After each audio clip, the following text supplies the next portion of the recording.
Oh, your mics are live. Oh, they are. They sure are now, boy. Yeah, well, caught you with a little hot mic, Vinny. Hot Mike. That'd be a good porn star name, Hot Mike. Just says horribly inappropriate things. Warm Mike. Are you done playing with your phone? No, I will never be done playing with my phone. I know. 12:59. First lot is going to start ending. Where are we at, Vinny? We're live on all. Live on all. Wunderbar, welcome to the full show, the big show, really big show. Live on Facebook, not Insta today, right? No sense in that. Okay. Hey, I see myself on our app. Look at that. We're live in the app. Man,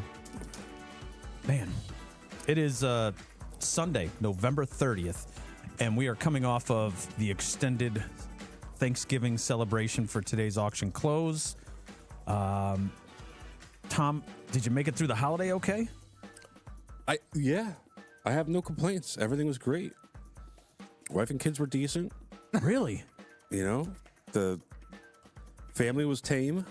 No political arguments. Wow. It was a little light this year. We only had, I think, 13 people or something, 12 or 13 people. Vinny, how was your Thanksgiving? Oh, very low key. Just me and my folks in a knot. So You nice. said 13 was light, Tom? So usually we're in the 15 to 20 range. I had 14, hosting, cooking, Yeah. overnight house guests, people from the neighborhood, friends, family. People from there just wandered over. Well, I mean, we live close. Come on by. It's fine. I had drop-ins, too. And people are like, oh, I don't want to impose. I'm like, come on over. There's Pappy 23 open. I had my nephew my sister and her family live in Baltimore area, but he's going to school in Boston, so that was a nice random stop by. Nice. Wonderful. Well, it was chaos in my house, but we had Wednesday night, the biggest drinking night of the year. Everybody went out. They all came back feeling it, but they Ubered, which was nice. And then I woke up on Thanksgiving Day really hungover. Really. And had to put a turkey in at like 8 a.m. I struggled. Do you think, of course, you never want to overdrink and have hangover, but do you think that there is a food that makes a hangover worse? That food is bourbon. No, in addition to the bourbon. Maybe. You got to absorb the alcohol. You got to go slow, and you got to drink water in between. Or something hydrating. Our instructional lot sold for $100, so thank you. Okay. We're watching the auction items close live. The first lot in the auction is actually lot 0. Lot zero is just a placeholder that says, if you have questions, watch these informative videos. And then there's a little line on there that says, don't bid on this lot. If you bid on this lot, we're going to print out a piece of paper and we're going to mail it with your bottles. And we're going to charge you for it. Tom keeps wanting to give the money to charity, but I feel like it's tainted at that point because someone went ahead and bid on it. Why is it tainted? Well, because it should go to us. They were the ones who bid on it. I told you that you could donate it to the Tom Selmont Irrevocable Charitable Donation Reception I can't area. think of a more worthy cause. Yeah. Oh, well, we could buy a bottle with it and then share it and go, ha. We could. Here's an idea. We take the money, buy a bottle, and bring it to like a soup kitchen or something on like a holiday. You're going to take booze to a soup kitchen? They like to drink too. More than most, which is why they're at the soup kitchen. And maybe they can't afford a good pour. They need a good bottle. So They're drinking whatever, you want to bring high-end whiskey to the soup kitchen.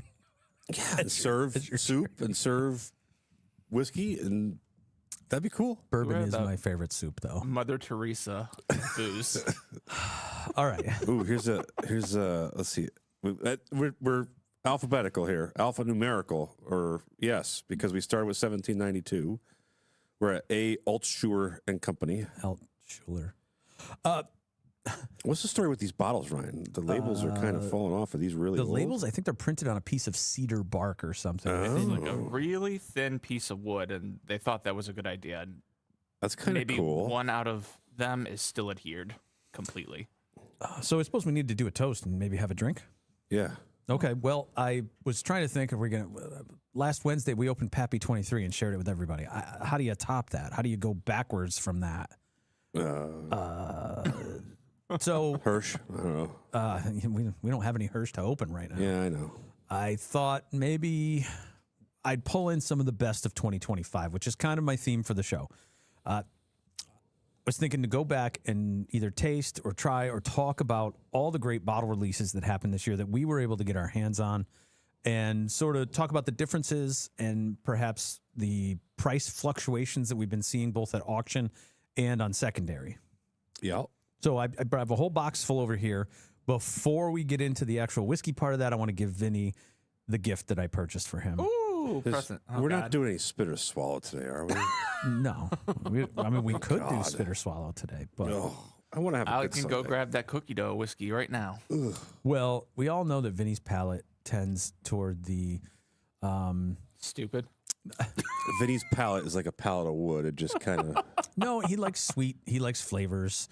I was watching a joke about it today. It's everything a kindergartner would like when they have Yeah. alcohol. So let me get something that's not appropriate for children here. You know what would be interesting for you, Vinny? I had somebody text me asking if I ever had it or could get it or whatever. It's stuff called Schmallow. Schmallow? Hotel Tango Schmallow Bourbon. It's toasted marshmallow whiskey. And supposedly it's delicious. I'm glad. Didn't you get that from Mary Ellen?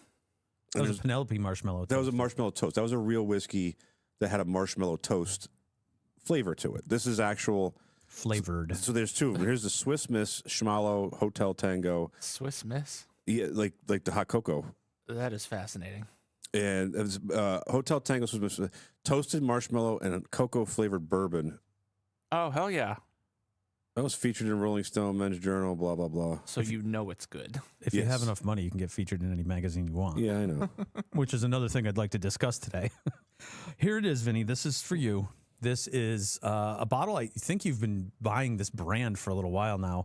Bartender's Trading Company. Oh, yeah. That's who makes the banana pudding for the Elvis. Yes. Well, this bottle is called Hot Sex. Ew.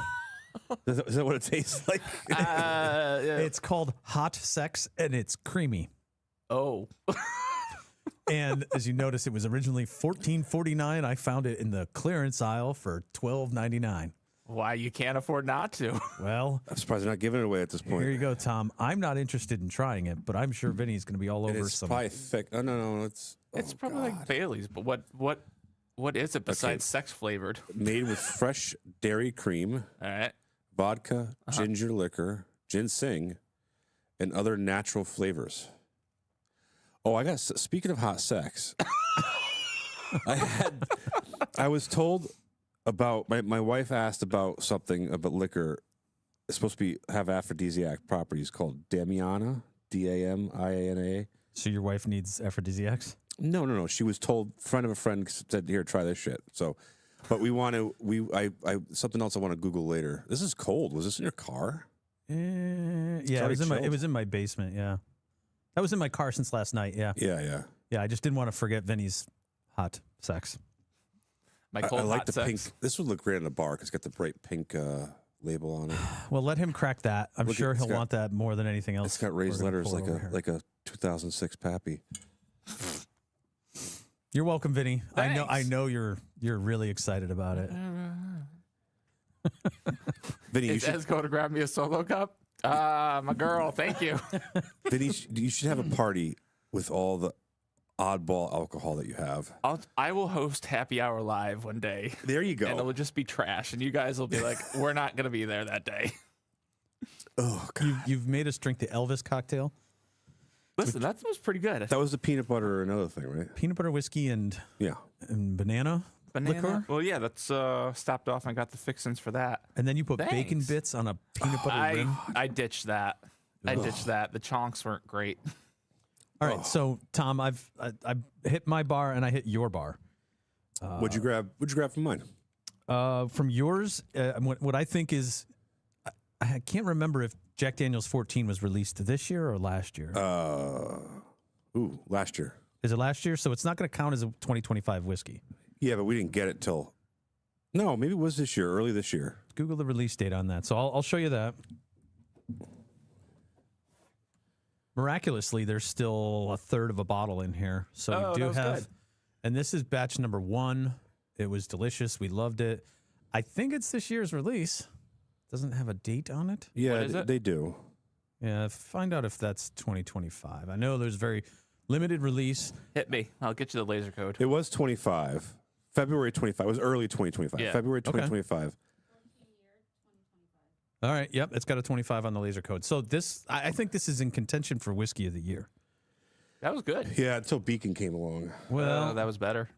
Yeah, don't get me wrong. I'm I'll take the 14-year-old day long, but listen, if you guys insisted, I could crack a Beacon, but it got finished at my house at Thanksgiving.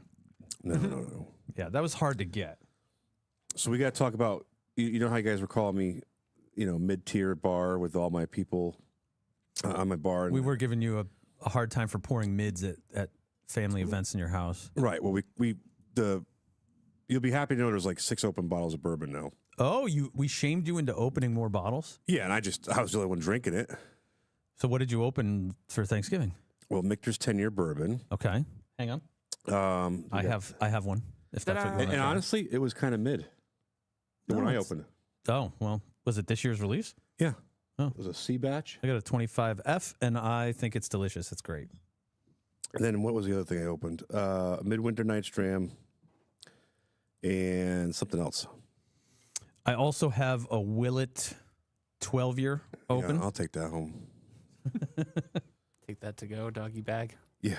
I think in the conversation for great whiskey of the year, if not probably the best Woodford of the year, Sweet Oak Bourbon. Yes, that was very good. That's very good. That was underrated. And we have a guest coming in, Arun Lalani from Liquor World in Cromwell. And I did bring the Pappy 23, so maybe he'll want to try that. Who's coming in from? Arun Lalani. This is a magic bottle. I know they're out there. This is an E.H. Taylor single barrel, randomly pulled off a store shelf in Connecticut, That's good. given to me by my friend Matt. We cracked this last night, and it was It's a honey barrel. or Friday night. It's a honey barrel. This is one of the best E.H. Taylors I've ever had. And Really? if you want to try something that you haven't had yet this year, So I think the E.H. Taylors are hit or miss, just like Eagle Rare. I've had some flat ones, yeah. But I got to tell you, get enough and you'll find a magic one. Oh, all the beam decanters are going. How they doing? $80, $100? Yeah, that ballpark. So you want to try this, Tom? Yeah. Okay. If you see me on my phone, I'm flipping back and forth between wine and whiskey. So for all you whiskey folks, if you want to grab some wine for the holidays, that'll also be coming up. That's at 3. Starts at 3. Yeah, 3:00. Take a look, preview, mark your favorites.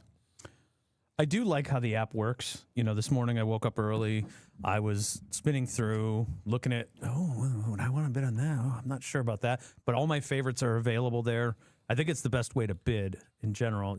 Vinny, would you like the H. Taylor? Or are you going to drink your sex? Does it taste Well, I like already hot poured sex? the sex. I haven't tried it. I'm waiting for you guys. Oh, okay. Ezzy, you going to have a drink or are you just going to work on the chats? She has coffee? Okay. All right. That's fine. What are we toasting to today, Tom? A successful Toasting Thanksgiving to hot weekend? sex. Toast. Okay, fine. I'll toast to hot sex Hot sex and and aphrodisiacs. should we for your call it a wife. successful 25 already? Yes. Our business grew. Thank you to everyone who bought and sold here this year and is doing it right now. We appreciate it. We're going up in frequency of auction for 2026. We're consigning now, and we're starting to transport bottles in from all over the country. So we have a logistics system in place ready to accept, and they're all over the country. They could bring them in for you if they're not really. You can't really ship them most of the time. Shipping stuff getting shipped in from folks is challenging. Shipping out, we have no problem because we have a very specific method. But shipping in, we've encountered problems because not everybody has a shipping department with all the Yes. packing material and all the things that we need. So we're working on it. We have the system for bringing things in logistically, and a lot of people are coming to us, which is one of the great things. Yes, we are strategically located between Boston and New York, which helps. So much honey on this. I can smell it from here. Well, cheers. Cheers. Thanks for a Cheers. great year, guys. Cheers. As Yeah, You got the chats up over there? Yep. You can poke them that every is once in a while. a good. That's a honey barrel. It's not a store pick. It's a Buffalo Trace released. Oh, wow. Colonel E.H. Taylor single barrel. Wow. And it just it's got finish. It's got palate. It's got nose. It's got honey. It's got just a little bit of oak, just the right amount of wood. So here's the thing. Do they mark? No. So you know how Jack Daniels has, they say Rickhouse number, blah, blah, blah. Oh, Jack does. Blanton's does. So I chase Rickhouse 13. Yeah, it's Coy Hill, but I don't do it for Coy Hill. The stuff that comes out of there is really, really good. So you go after specific Rickhouses. 13. Rickhouse 13, baby. Congratulations. You're a nerd. Sure, fine. I think good stuff can go in a bottle from anywhere. Yeah, and that it's not in their interest to put bad stuff in a bottle. No. There's not bad stuff. It's just that Rickhouse has the right, if you find climate that change, works for you. climate hit that one good and whatever. Yeah, it could be airflow. It could be the sun exposure. It could be certain areas in the Rickhouse produce completely different whiskeys as well. So that the rumor has it, the Coy Hill, the special ones are the honey barrels out of Coy Hill. Of course, the non-honey barrel, the what's the term for? It's not quite a honey barrel, but it's the next step down. I don't know there was such a thing. Better than standard, but not as good as a honey barrel, like a plus barrel. I don't know, notable barrel. Average store pick. Yeah, store picks could Store picks could be checkered, man. I've tasted some that I was shocked at. I remember I went to a liquor store that were bad, right? Randomly, they said, "Hey, we have an Elijah Craig barrel proof store pick coming in. Do you want to try it? I have the sample bottles." I was like, "Yeah, sure. That might get me to come back to the store. You got an interesting one." And they poured a little bit for me. I put it in a glass and I went, "Oh, that's really interesting." Bad gym, dirty gym socks. No, this was. Do you know that cleaner that you get? It's called Goo Gone. Yeah, of course. It's got citrus cleaner. It's sort of peeling stuck labels off of stuff. Do you think? It's what it reminded me of was Goo Gone. So, all right. So they did it from the sample bottle. Do you remember how radically different the sample bottle was for Conti's Bardstown? Well, I wouldn't call it radically different, but to me, it seemed a little different. To me, it's radically different. Okay. Radically, maybe too strong. It's different. I'll give you that. Significantly different. Okay. The bottle is fantastic. Yeah. So you're saying I should have gone back and picked and tried it out of the bottle. I wonder if they're doing their store a disservice by giving samples from the sample bottle. Oh, I see what you're saying. You think something happens between the time you're using the Whiskey Thief to take it out of the barrel and put it in a tasting glass for the person choosing? Well, I wonder if the Whiskey Thief is grabbing from the middle of the barrel and you're getting a poor composition of that barrel.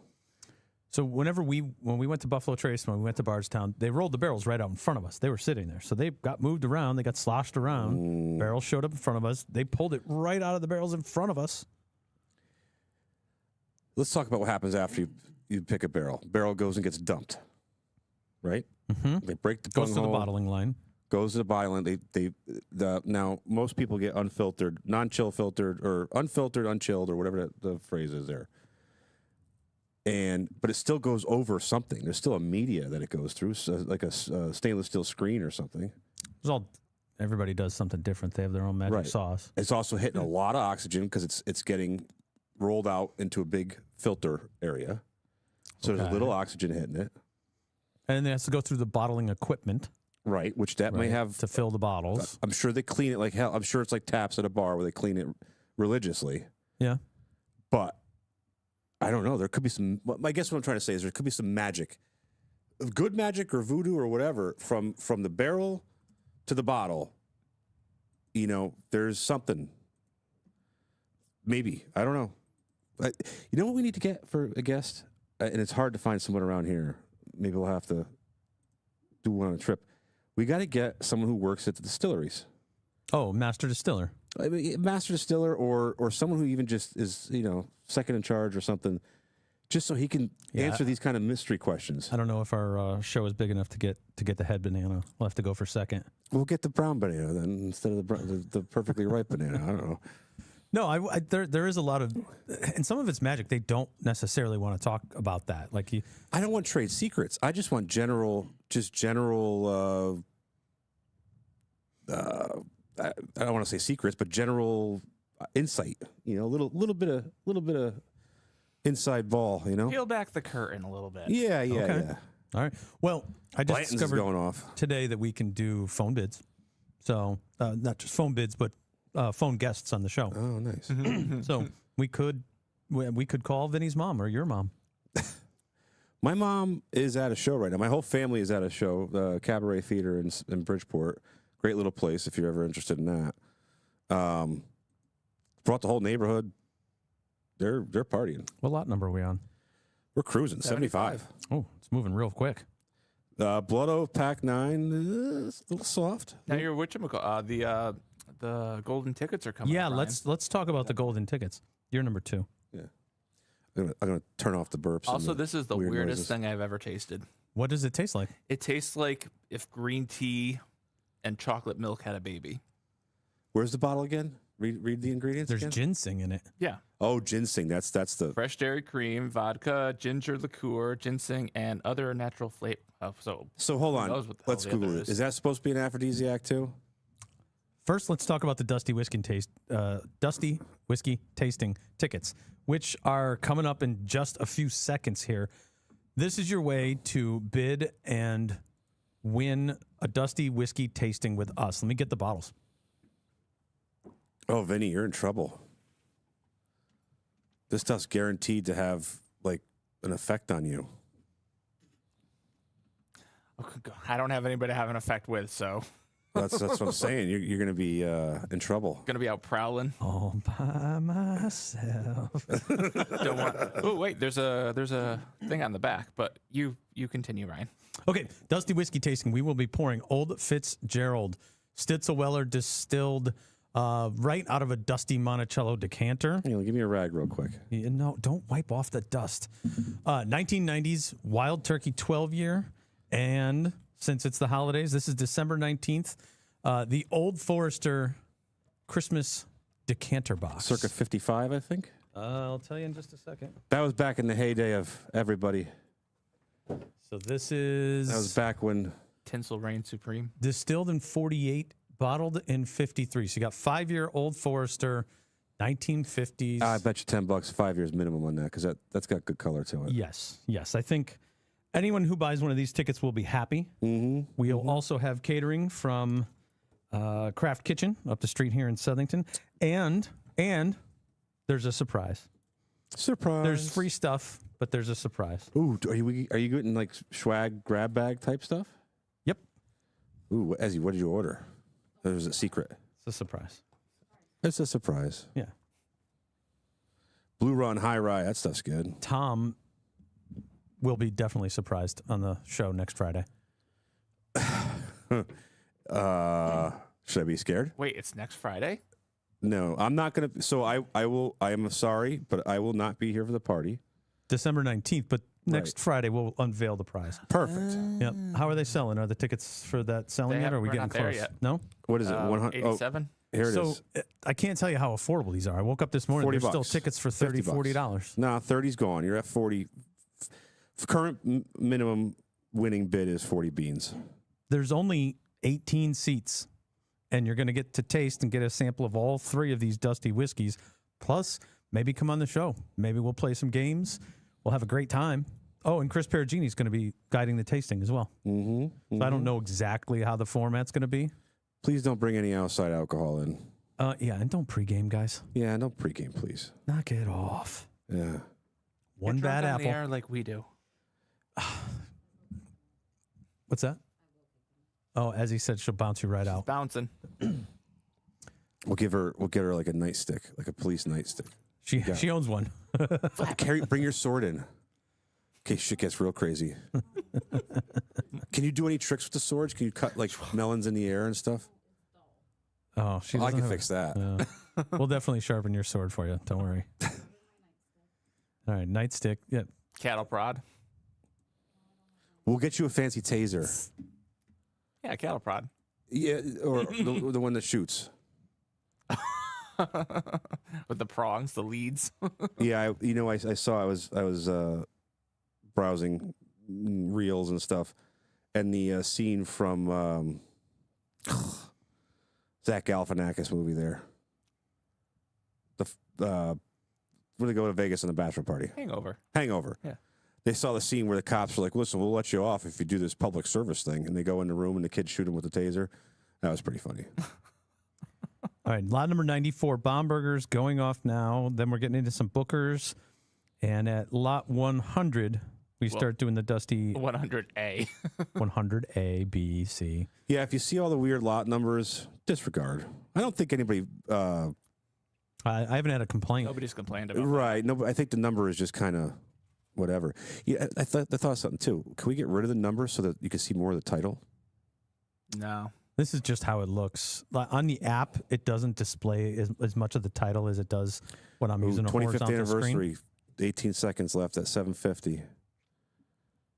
That's supposed to be a good one, isn't it? It is a good one. 2014 Bookers. Yep. Oh, my. Yeah. Still $750. I bet Let's see you if that's it's going to delicious. bump.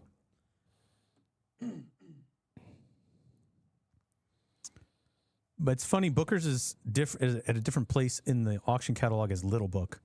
Mm-hmm. So I always feel like they should be together.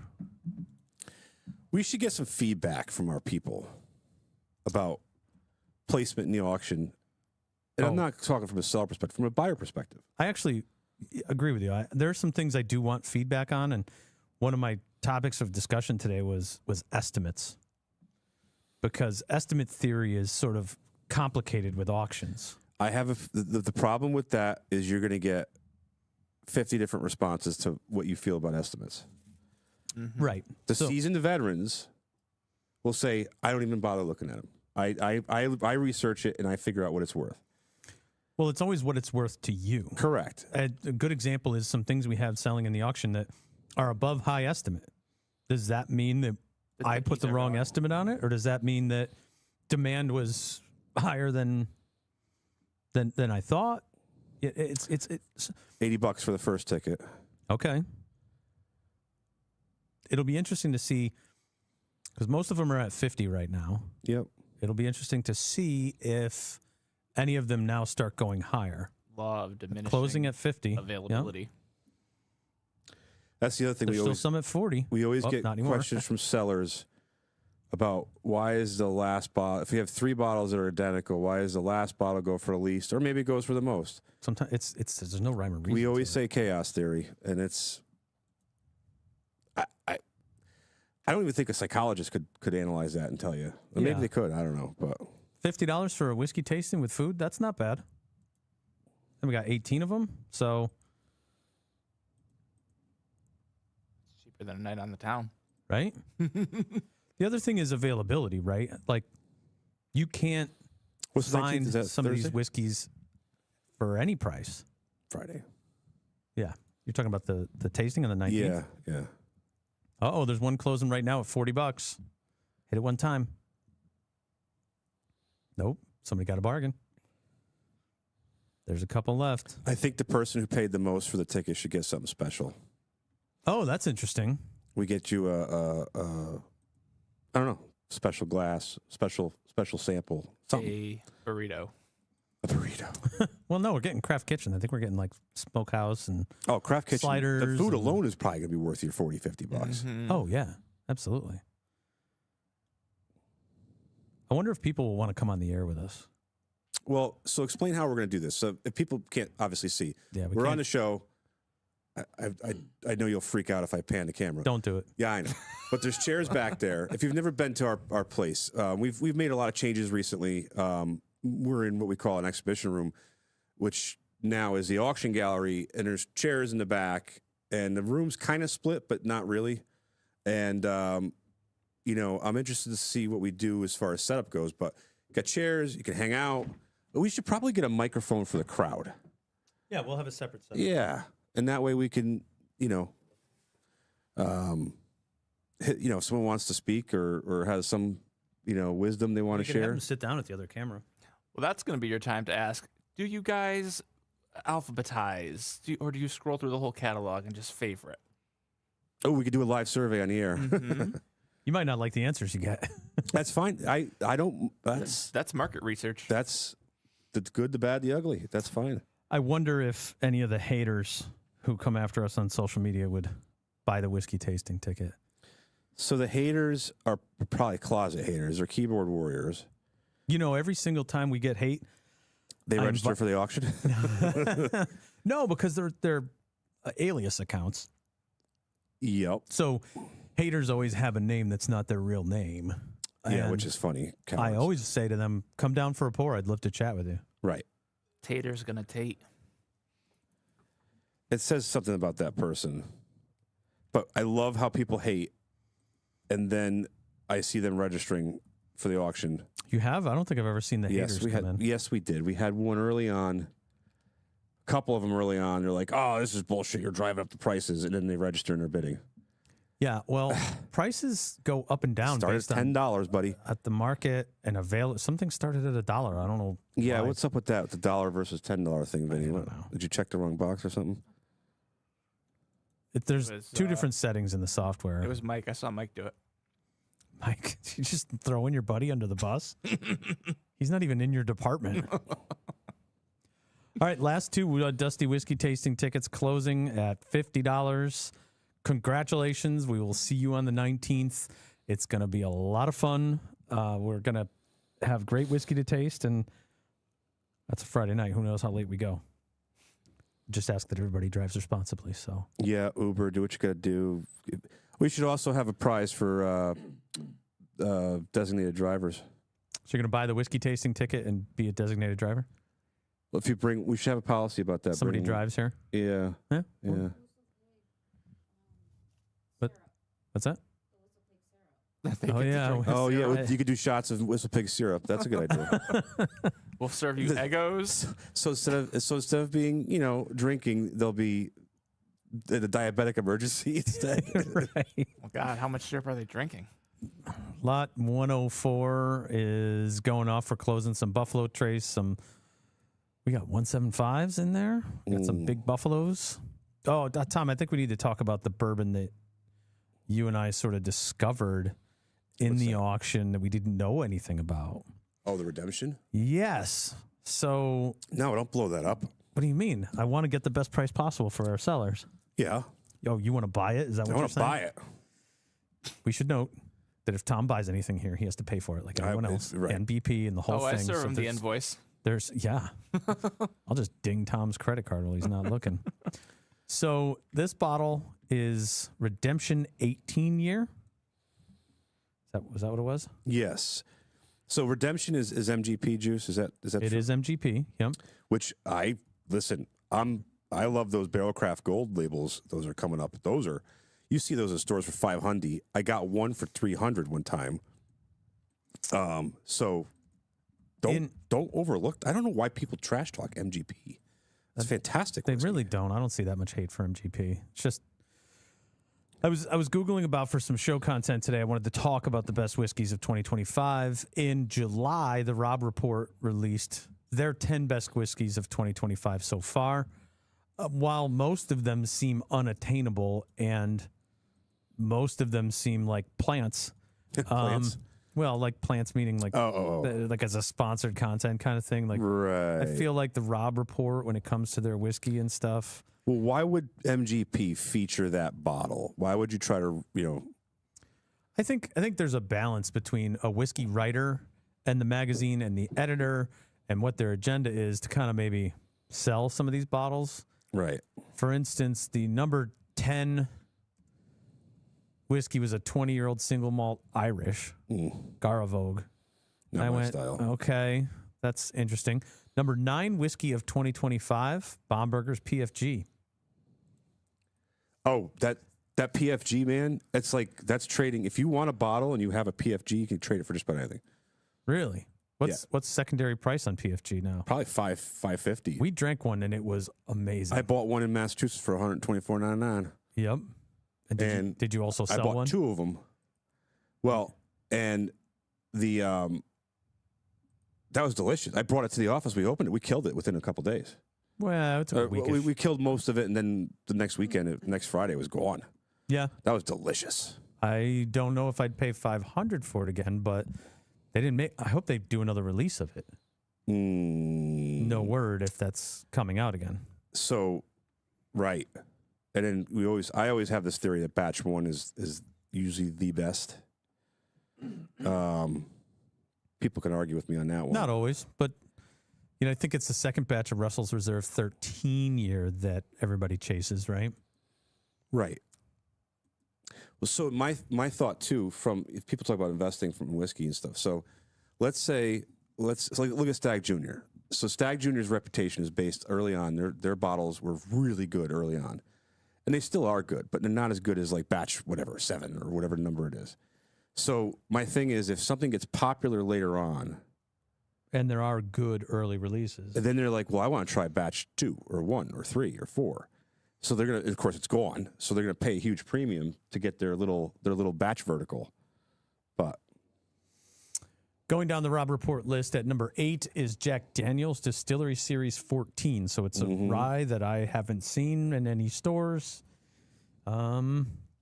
Wait, what? And I don't think they made a lot. Jack Daniel's Distillery Series 14. Oh, I've never seen that before. No. What year did this article come out? This is July of this year from the Rob Report. Huh. Maybe it never, I don't know. It's rye that's finished in a maple wood barrel. That sounds fantastic. Yeah, I would try that. Has it not been distributed yet? That's a good question too. Like, did they get a... I'm Googling. They did do a review on it. We're in Colonel E.H. Taylor land now in the auction. Oh, Nice. really? Nice. We have some amazing bottles of E.H. Taylor in there. 4 grain Four for days. grains. Do we have a Warehouse C this time? I don't remember. Nah, I don't remember. I noticed the prices, and this is consistent with everything else. The small batch and the rank and file stuff that is used to be allocated and is available now is starting to come back to reality, which is great because if you're looking for a good pour and you don't want to pay 2 or 3 times over MSRP, you can still get you can find a small batch now at the stores. I'm going in the stores and it's on the shelf. Right. So yeah, there is a review from Jonah Flicker on Rob Report for this Jack Daniels, but I didn't see it anywhere. I didn't see it on secondary. I didn't see anybody even talking about it. Maybe Kyle might have reviewed this. Kyle Schwartz, I'm not sure. Let's go down the list. Number 7 is J. Rieger, R-I-E-G-R. And that's a Kansas City, Missouri distillery. An inexpensive bourbon that stands up to anything you'll find coming out of the big Kentucky operation. I'm starting to wonder about this Rob Report here.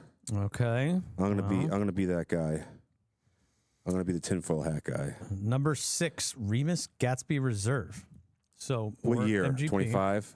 Yeah. I had last year's. Maybe it was this year's. It was good, but not great. Somebody told me this year's is way better than previous releases. To your batch argument. Yes. I didn't get to try it, but somebody told me that this year's Gatsby Reserve was exceptional. I'm trying to think if I had 25 or 24. I opened one of them and it was like, yeah, good. And I think they brought the price down because they had that jacked up to $250 It's still 2 years ago. Is it still $250? No, it's always been $250. The problem is that there was a secondary market and nobody was buying it. And then when this year came out, they just put it up for us MSRP. Oh, okay. Liquor stores were getting doubled up with batches there.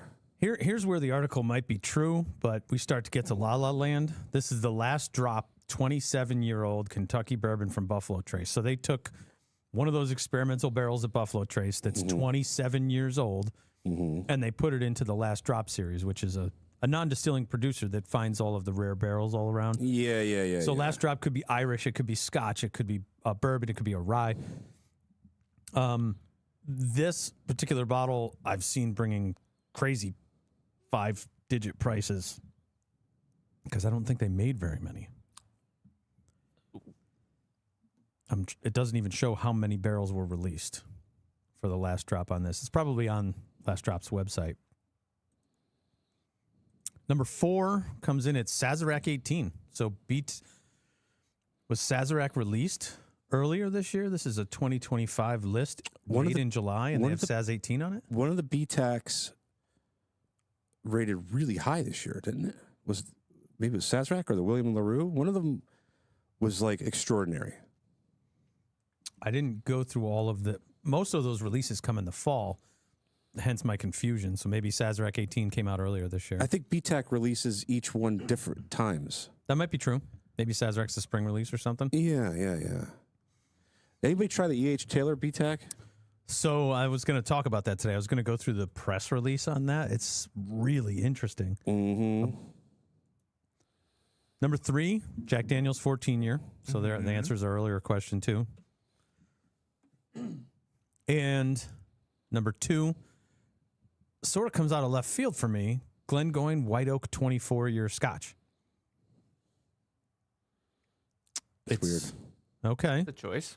Well, We haven't tried it, but it gets a great review. Came in. This is, keep in mind, this article is the best whiskeys of the year so far, according to Jonah Flicker, right, in the Rob report. So this is his opinion, what it's he's not even tasted. according to Rob. Jeez. But Redemption 18-year-old bourbon comes in at number 1 as of July. And the headline for this review from Jonah Flicker is this is better than Pappy Van Winkle? Those are some strong words there. We just had 23, so it's fresh in my mind. We have 3 bottles of this in the auction. I know. You're mad because I'm selling it? I know. Shut up. What are they up to? 300, 275, 300? And what's MSRP? Probably about that. I'm looking it up now. Those 4 grains did really quite well. Yeah. Those are really hard to find. Those are very little of that's released. I think a few barrels of that even comes out. Other people reviewed it as well. I see it on Reddit. I don't see where the retail is on it, though. 18-year Redemption. I'd like to just get a breakdown of what's in the bottle. Redemption, the Ancients Collection, 18-year bourbon review. This, I'm looking at it on thebourbonculture.com right now.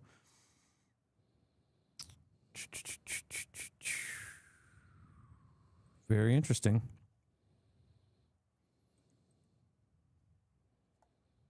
What are you doing, Tom? I'm looking at the stuff in my, because the auction's going kind of fast and I'm trying to pay attention. So I'm looking at some stuff here that I basically. Are you bidding? No. I'm looking at stuff I was watching. Okay. So. With intent to bid.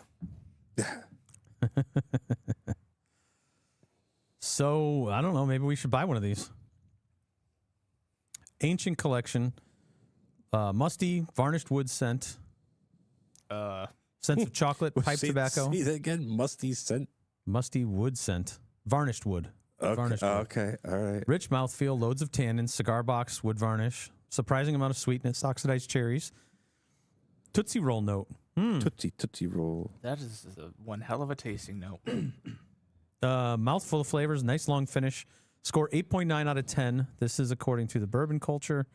And 8.9 out of 10. That's, well, it depends on who's scoring it, but that sounds pretty strong. Well, let's see what they bring. I think it's one of those whiskeys that didn't really rise to anybody's list, but it's this year's release, and there's several. Okay, so here let's talk about this. There are several brands that never seem to get any press. Redemption's one of them. Oh, this is sold out, by the way. No more bottles made. And Peerless. Peerless Everything makes quality I've product. Huh? Quality product. Everything I've had from Peerless, I love. I was talk about Thanksgiving and bottles I opened. One of them was a high rye mash bill Peerless bourbon. That was the best bottle I had. That's like open. What else did you open? I want you to finish. 10-year Michter bourbon, the high rye mash bill Peerless bourbon, gray label. I had a Jack Daniel's Toasted Barrel open. Jacob's Pardon 10-year or 12-year. That's what Uncle Bob was drinking. I think he just killed it. We opened that in the summer. Yeah, that was at your house earlier this summer. Yep. And then there was something else. Oh, I don't know. But so anyway. The bottle that's been flying out of my house is that Jack Daniel's Toasted, the blue label Heritage. So I think it's been readily available here in Connecticut. Yep. $70. I've seen people asking $100 or $150 for it. $74.99 seems to be the price. And I think it would be in my top 10 for available bottles this year. So it's the beautiful thing about that bottle too is whether you're a novice or you're an experienced drinker, it's a great bottle. We made old fashions with it. Nice. Yeah, it came out great. You know, what my brother-in-law made at Thanksgiving was the never-ending old fashioned. Oh, what's that? Is that big, like a big jug of it? No, my sister-in-law dehydrated these blood oranges, and they're really flavorful. Oh, yeah. Yep, so he puts it at the bottom of the glass. He puts the 2 Luxardo cherries in there with it, and then a big cube of ice over the top of that, and just a dash of bitters, and then you keep adding whiskey to it as you drink it. You put a little more whiskey on top, and then you drink it. So you're constantly getting like a everlasting old fashioned. That's cool. Of course, you can't count how many that you have when you do that. And I've still technically had one. then you burn the turkey. I told you the problem I have at home is like I do little sips. Little sips. The problem is I don't know how many of those little sips added to a drink. The other thing too, I like my higher proof. So yeah, you got to be careful. Drink responsibly. To make sure we're set up, we do have a guest coming in. Yep. You're about to lose my beautiful face in lieu of Arun's beautiful face. Well, enjoy your hot sex there. Off camera. Oh, but he's going to be all by himself with his hot sex. Geez, Vinny's been in the bathroom for a while. What's going on over there? Please don't stop producing the show. But if you No, I'm just going to peace out. Bye. no more producing jokes. Especially with the name of what you're drinking. It's really, really interesting flavor. Like, can you compare it to something? Yeah, do you it's like a taste the chocolate green tea. Can you taste ginseng? Yeah. Ginseng, Huh. gin, or sing sing. They we got Copper and Cast. There's another one. Those are underrated and under talked about. I think that's MGP juice too, isn't it? It is, yeah. Christmas in July 70. These are every one of them I had has been great. Solid. I've never had a bad whiskey from Right. Ooh, Copper and Cast 20-year hazmat Canadian whiskey whiteout 162. 162 proof. Oh shucks, I gotta buy that. That's Somebody fire. brought that round samples at the bourbon tasting, and I was like, no way. You got pocket whiskey, didn't you? I don't know. Pocket Yeah. whiskey. Well, it did come from a vial in a man's pocket, so. You may not want to, gotta be careful there, Vinny. I know. There was concern. Shane and I were like, well, we've been poisoned. No. One thing I don't like about pocket whiskey is that it's body temperature. I don't mind room temperature. Sometimes whiskey's good cold, but body temperature whiskey is always like a little like off-putting because it's already the same temperature as your mouth when you put it in. There's a joke in there somewhere. It's not sex, no. baby. What's the reset timer on the bottles? Is it if you bid within the last 15 seconds, it gets another minute? Is that what we did? 30 seconds maybe? No, it was. I think it's. Some of them are holding on. I just watched a Copper and Cast reset for a minute, so that's good. I actually like that. A 1 minute reset? Yeah, that's what it seemed like. Yeah. Oh, Crown Royal's coming up. Hey, how are you? Come on in.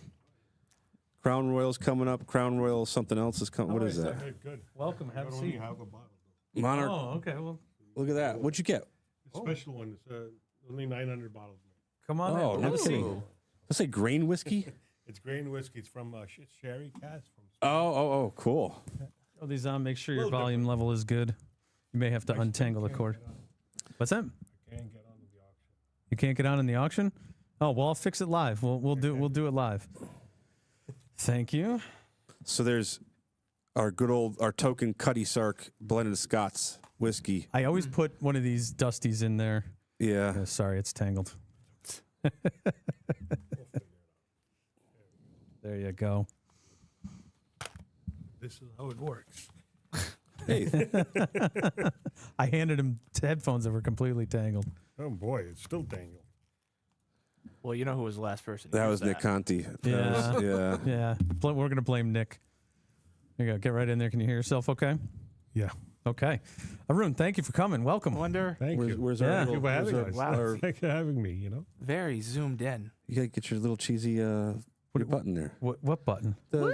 You want applause? There you go. Okay. Ryan, can you move his camera back a scotch? Yeah, sure. Sure. Just like, Right All up in his business. Yeah, there you Even go. more. Can we do more so? Yeah, I can give you a little bit before I start unplugging cables here. Okay. Hey. All right. I'm Make switching sure over I to you look now. skinny now. Yeah. I'm Well, switching over. these cameras Take it away. they Arun. remove 5 pounds, so There you go. yeah, you're fine. Yeah, there you go. Yeah, there you There go. you go. Awesome. Welcome to the show. Thank you. You're owner of my local, Yes. very close to my house. I live in Berlin. Your store's in Cromwell, and I love going in there because everybody's awesome in there. You run a great shop. Thank you. Thank you for saying that. That's awesome. And you brought something with you. What is this? Actually, Go ahead. You can show it right to the camera. Tell me the story here. well, actually, I didn't read up on the story. I love this. It is actually Navazos Palazzi. It's a grain whiskey. It's only 900 bottles were made. It's actually a big chef from Spain.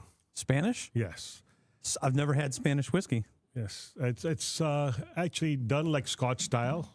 Okay, so like a single malt, right? Yep. You gonna have some? Yeah, of course. Oh, okay, good, good. Interesting. All right, It kind of looks like a wine bottle. I kept thinking you brought It does. wine. It looks like a wine bottle. there you go. I'll take a fresh glass, Tom, so I don't. I'm going to use Ezzy's new bucket. Oh, She got me a little. you got a spit bucket? Yeah, what are they? Slop bucket? It's not spittoon. Slop bucket. Thank you. That's what I was looking for. There you go. I'll give it to you with the cork. Ooh, that smells good. Oh, that's different. Was it cognac or no? No, it's whiskey, It's Spanish whiskey. whiskey, made like a Scotch, like a single malt. It's like a single malt. All right, cheers, my friend. Grain, actually. Vinny, what one? I am, Single I am grain. fascinated by this. What's the grain? Do we know? Smells great every time. I should have done some research. I just brought it for you guys to try it, I liked it. Wow, It was different, so I said, let me bring it in. wow, that's a non, Wow, that's Scotch I actually like. but it's not Scotch because it's Spanish. I know, but Got a little sweetness it's to a it. single malt, right? Single grain. Single grain. So you're gonna Okay. make me Google the difference between a single grain and a single malt? That's good. I like that, and I don't normally like that kind of stuff, but that's good. It's clean and beautiful and Yes. delicious. And when you said only 900 bottles, There was only 900 bottles. I think we had some of this in the auction last year. Oh, you did? Yeah. The name is familiar, but yeah, we never sampled it. Well, there it is. It's got a great mouthfeel too. What's the proof on that? Should be a cask. It's 53.5%. I think it's over to 100. 106, 106. 107. It's antique 107 strength. That's great. Thank you so much. Bottle in 2016. Let's see. Oh, we got a bottle number 457 and 900. Oh, that's nice. I thought you were Equipo Navazos, Nicola, and the quest of offer spirits connoisseurs present grain whiskey Navazos Palazzi. Whiskey is made from grains, so it's not a single grain. It's grains, Grains. Okay. Okay. mostly corn. Corn. Yes, it's I mostly would have corn. thought barley or something Grown like that. and distilled in Spain, has spent all its life aging in a freshly emptied cask that used to contain old. Oh, I thought it said potato. It's Palo Cortado sherry. I thought it said Oh, I got potato sherry on this for sure. Yeah. Yeah. Oh, yeah, definitely. It Well, really- Spain has to be sherry. yeah. Well, like the Penelope X, Probably Oloroso.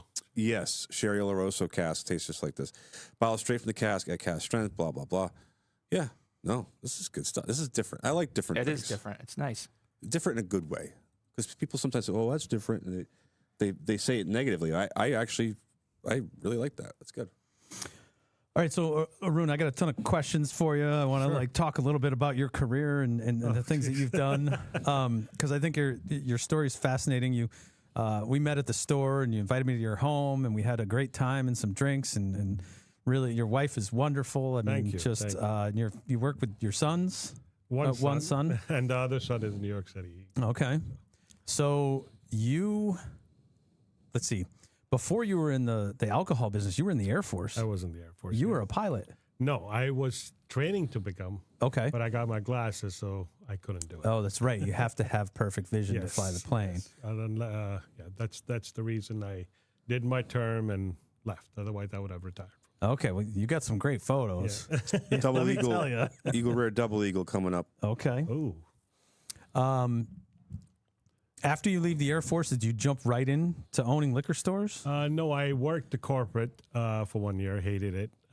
Yeah, nobody wants a boss. Yeah, right. I just wanted to do something on my own. My dad was in the convenience store business, and I tried that for a year, 2 years. Karishma and I, my wife, and hated that because it was 7 days a week, 16-hour days. Yep.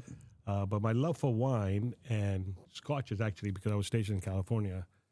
I loved, and I learned a little bit over there. And one day we were talking on a Sunday, working, and my wife goes, "You know, we should find a business where we can have 1 day off." And That's good. That's nice. and she's the reason we opened it up, because she said, "Let's get into the wine business. You know so much about wine. Why don't you get into the business?" And we did. All right. So, and if you don't want to answer a question or I'm prying too much, you just tell me. No. But it's okay. how do you go about buying a store? Do you start your own store? Did you buy an existing store? No, it's a little story that Sunday we had plans to go somewhere, and one of my workers called last minute that he was sick, couldn't make it, and we were really looking forward for this lunch that we had to go to. So we ended up staying back to work, and one of my beer salesmen walks in as a customer, and I'm never upset. That day I was kind of a little upset. So Sure. he goes, "Why not smiling, Arun? What's wrong?" I said, "Hey, man, I hate this business. I mean, everything we have is because of this business, so I don't hate it that way, but I just don't like the long hours and with the family." You were frustrated. Yeah, very frustrated. Yeah. And he goes, "Why don't you get into the liquor business?" And I said, "It's funny. We were just talking about it." And I said, "Well, find me a store, you know?" And he goes, "Okay, I'll do that." And Monday, he walks to a store in Middlebury, and Bruce, same thing happens to the owner of that store. His brother that used to work for him called in sick, and he was upset. So He goes, "I wish I could get rid of this store. He owned the building. I just get my rent. I'll be happy." So he goes, "Hey, I have a perfect buyer." So he calls me up, and we go there Monday night, and practically gave me that store for $35,000. well. So when you're buying a liquor store, from what I understand, it's the business and the inventory. Those are like two different this was things. excluding the inventory. Yeah, He was yeah, buying yeah. the business for 30. I mean, just the license itself was worth a lot more. So, Right. So Okay. it was no brainer. I just wrote him a check, and I said, "I'm buying it." Oh wow! And then you ditched was the my convenience first store. You're store. all done with that. Yeah, we are done with that. Middlebury was our first store. It was a fine wine shop. A lot of Bordeaux, Burgundies, so we used to sell a lot of there. That's a good neighborhood, right? Yeah. And then Liquor World Cromwell came for sale, and in 2001, and we looked at the location. The location was fantastic. The store was doing nothing. Really? Yeah, That location that you're in yes. was doing nothing? Nothing, because it was a 30-pack beer store. You walk in and stacks of 30 packs. Great owners, just tired of it, you know.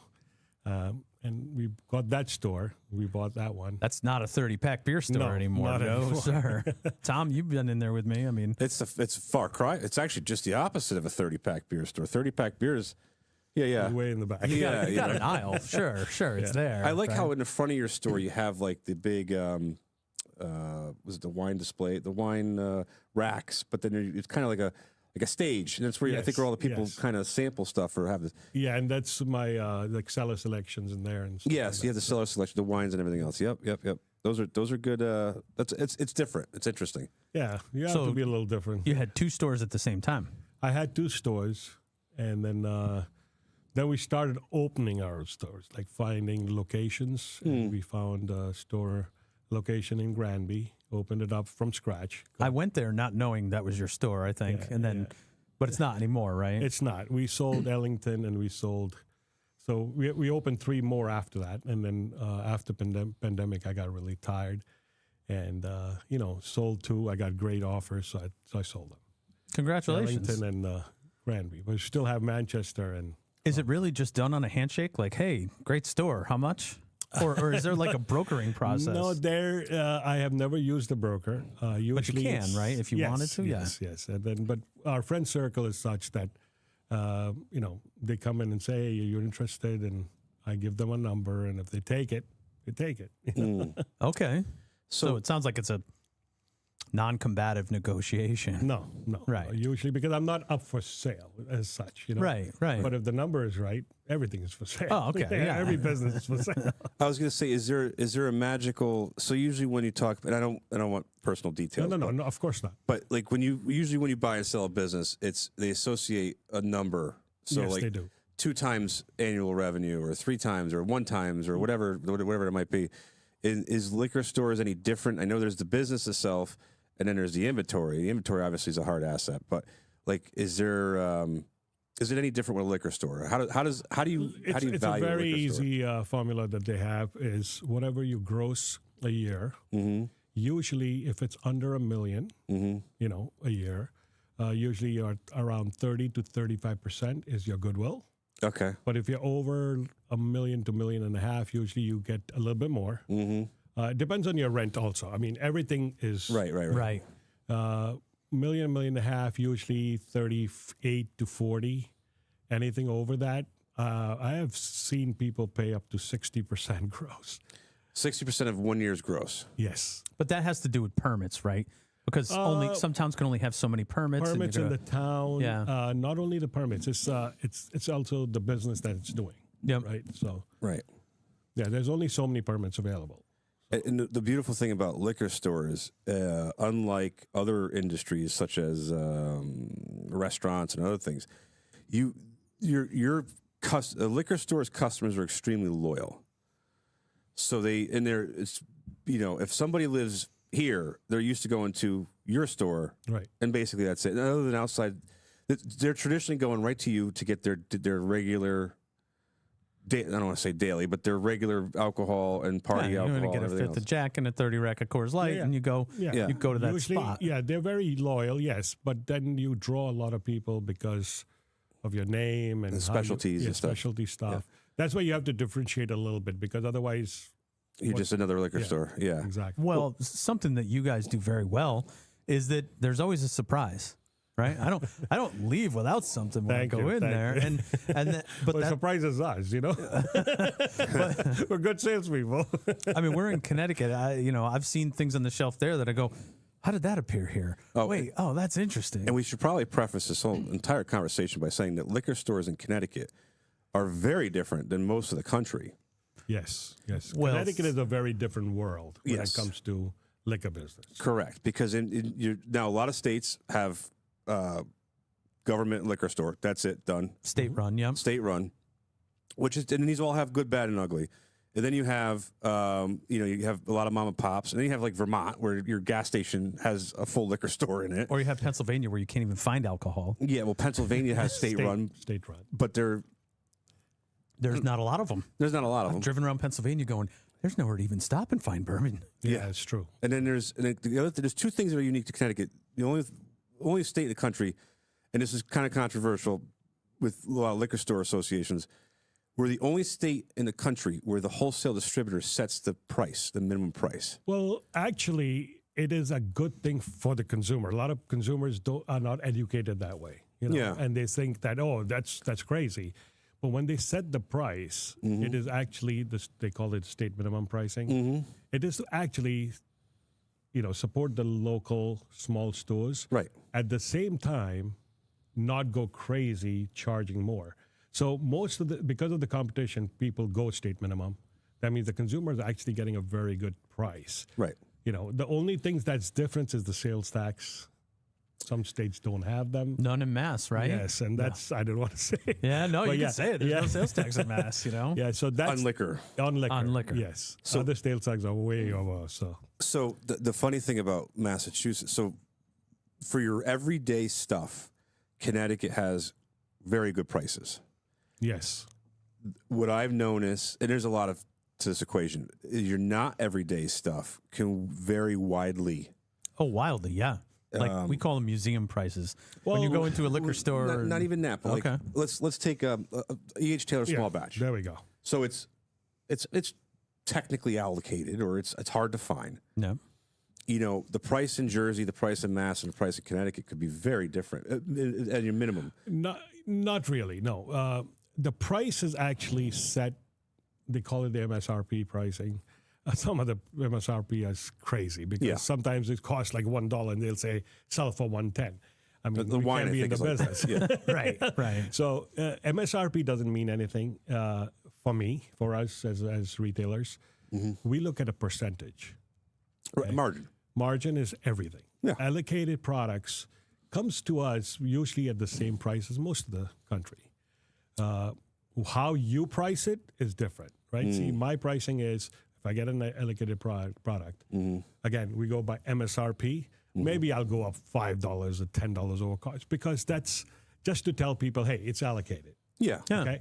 But you put it out on the shelves. Yeah, we put it out on the shelves. We don't hide too much stuff. I mean, sometimes we have stuff, but like if we got 3 bottles of each dealer, for example, we'll put one at a time. We won't because you don't want people to just get stupid. Because people will get you don't need the tatering. Yeah. And like you had a 1 per customer limit on the Eagle Rare Barrel 2. that you did? 2? Yeah. Oh, okay. But that's awesome. 1 to keep, 1 to well, I that's how I buy it. There more than that's once. how I buy. I always try to find 2. But if I find something I like, I think I'm gonna like, I buy 2 bottles. I tell everybody this. I tell my local store, I try to get 2 bottles, 1 to drink, 1 to keep. Yep. 1 to drink now, try it, and then 1 to cellar and reminisce with and later that's on. exactly what I've been doing for years for myself. Too. Yeah. Oh, you have a collection. Yeah, you have a fun collection. Yeah, this was way before the allocated stuff came. This was my collection from past. So what? If you saw what was your first year in the business?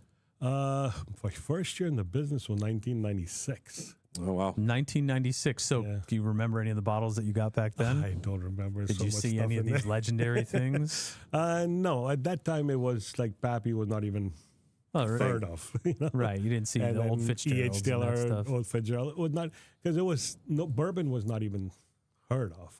Right. It was Jim Beam. Yeah, the best collections that we saw Early then, times, we stuff saw like people that. who were buying then. Yeah. In the late 90s and early 2000s, the people who were really hunting and buying and put it away. Yep. We did a sale just this June, and that's what the father and son did. They traveled the country. Finding these things. And they pulled they knew Dusty's. something we didn't know.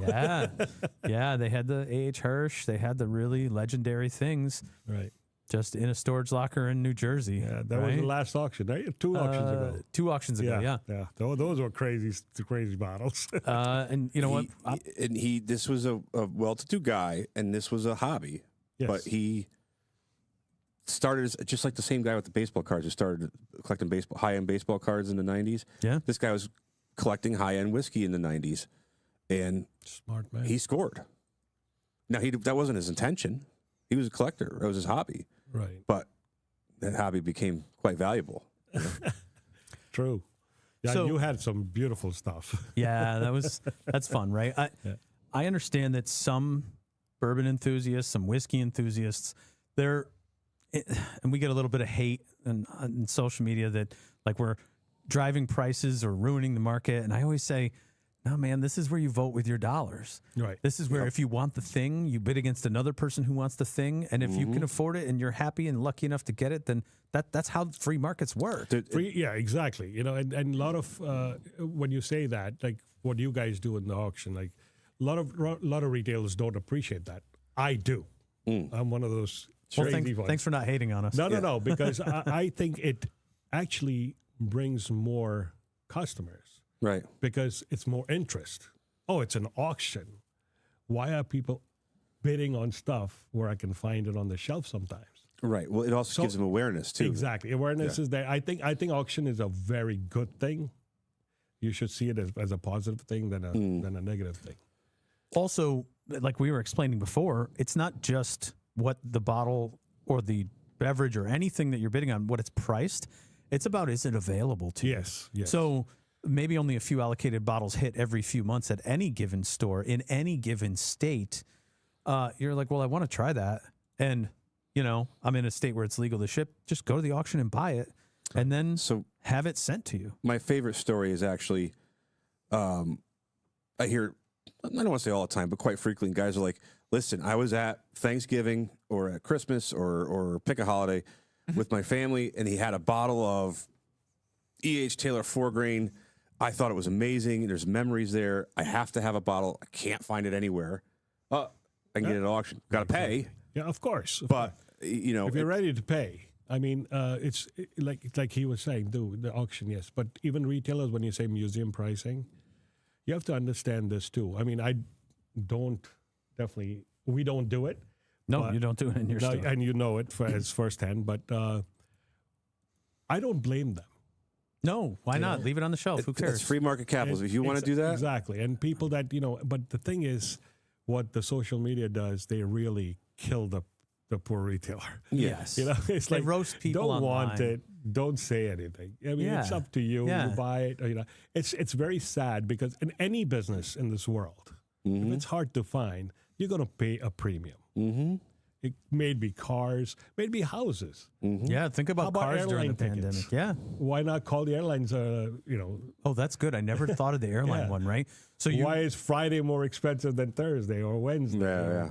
Or prime time. You ever book a hotel room in Vegas? Exactly. Hotel rooms in Vegas, that thing is a complete fix. Yeah. It's a total lock. Yeah. You book a hotel room in Vegas, it's going to be almost the same price for every level of room at every casino. Exactly. Based on how many people are in the city. Exactly. And there's no deals. No. That's the currency of the realm. Yeah. Yeah. So we are always, liquor is always targeted for some reason about saying, hey, museum, these guys are robbers, don't go there. What about the other stuff? They give it away, right? Right. So if they can get a bottle that they get one bottle of, the little stores, get one bottle. Let them get how much they can, Yeah, I also... Like I said, free market. I also think that the bourbon haters, the people in the groups online, They're jealous. they're just trying to post up content for what, a couple of likes? It's rage bait or, rage bait type stuff. We have this conversation with anybody who comes on the show. The best way to do business is to support each other and to lift each other up. Absolutely. To share a pour. Absolutely. And to say, hey, you know what? We're all doing this together. This is fun. Mm-hmm. And the best place to look for that is look where everything comes from. Look at the origin of the spirits in the spirits business. Where the producers and the distillers are. When you talk to the owners of these companies, when you talk to the master distillers, they're all about hanging out, having a good time, and making a quality product. Right. The distillers help each other in times of disaster. Yep. And that's... Of course they do. That's every lesson you need. Yeah. That is part of what, not to get deep, but that's part of what made this country great, is that there's very little, there was a lot of lifting up and very little cutthroat. You have to. There was some, but like generally, there's a lot of industries, booze and guns is another one, and a lot of these like mainstay, old-fashioned industries that have been around forever for a reason, and do what they do, and they're very successful at it. You have to stick together. Right. Yeah, you have to. Absolutely. So, one of the nice features about your store is you. For me, anyway, I walk in and I have tunnel vision because you have a whiskey wall that just goes all the way to the back. Yes. Now, how do you maintain that? I mean, that's a lot of inventory. You got a great top shelf. Right. There's constantly things moving. I never see holes on the shelf. Like there's still a lot going on. What's the process for choosing what goes on the wall? Sure, you sell this many bottles of Old Granddad a week, but like, how do you choose what goes there and get what's there? So one good thing about ours, our salespeople, when they come in, they have a computer. They tell us, okay, you bought so many the last 3 months. Oh, they do inventory tracking. They do all inventory tracking. More than that, like you say, what goes on the shelf. I have to give this to my father. When I was growing up and when he was in the convenience store industry, he had told me that once. He says, if there is a product, there's a buyer. Mm-hmm. Otherwise, there won't be no product. True. So we try to get whatever we can, as long as it fits in our store. Mm-hmm. We will get the obscure stuff that doesn't, it might sell after 6 months, but it will sell. But that obscure thing that the person finds gets very excited, and that's where you get your loyalty from. Okay. Oh, he's got this. You know what? I'm going to go there. Right. I remember. So I learned this lesson the hard way in the auction business. Right. When I was running in Meriden, we had a business called Nest Egg Auctions, and we ran every Monday night. Right. And every Monday night, buyers and sellers flooded into the building. We sold up to 18 tables worth of merchandise. We were selling 400 lots a night, a week. So furniture, paintings, jewelry, silver, coins, Wow. all different things came into that building. And we had okay hot dogs, okay pizza slices. My mom made brownies every week. And It's awesome. and we put 250 people in that room every single Monday. Wow. We had a team taking photographs of everything, so They hustled. They knew what to expect and come in. And it was 2 auctioneers running for. I'd say we ran 3.5 hours every week, just cranking out all those lots. And the rent got expensive. The furniture stopped selling for as much. The overhead was a little too much. And I said, you know what? I'm going to take the business from Meriden. I found a less expensive place in Berlin. We're going to go up there. We're going to run there. We're going to cut expenses. We're going to get lean. And nobody followed me. They were loyal to that day and that location. They still call. They still, I remember you from Mondays. And that was what, 15 years ago at this point? once a week, Nobody I run. came. They didn't follow us from one town to another. Now, they were loyal to that location. 2 miles, and that 3 miles. 10-minute drive. But it just, Very few. There are some that do follow. Like we still have people from Middlebury that come to us. oh, wow. Oh, wow. Yeah, and it's been over 20 years.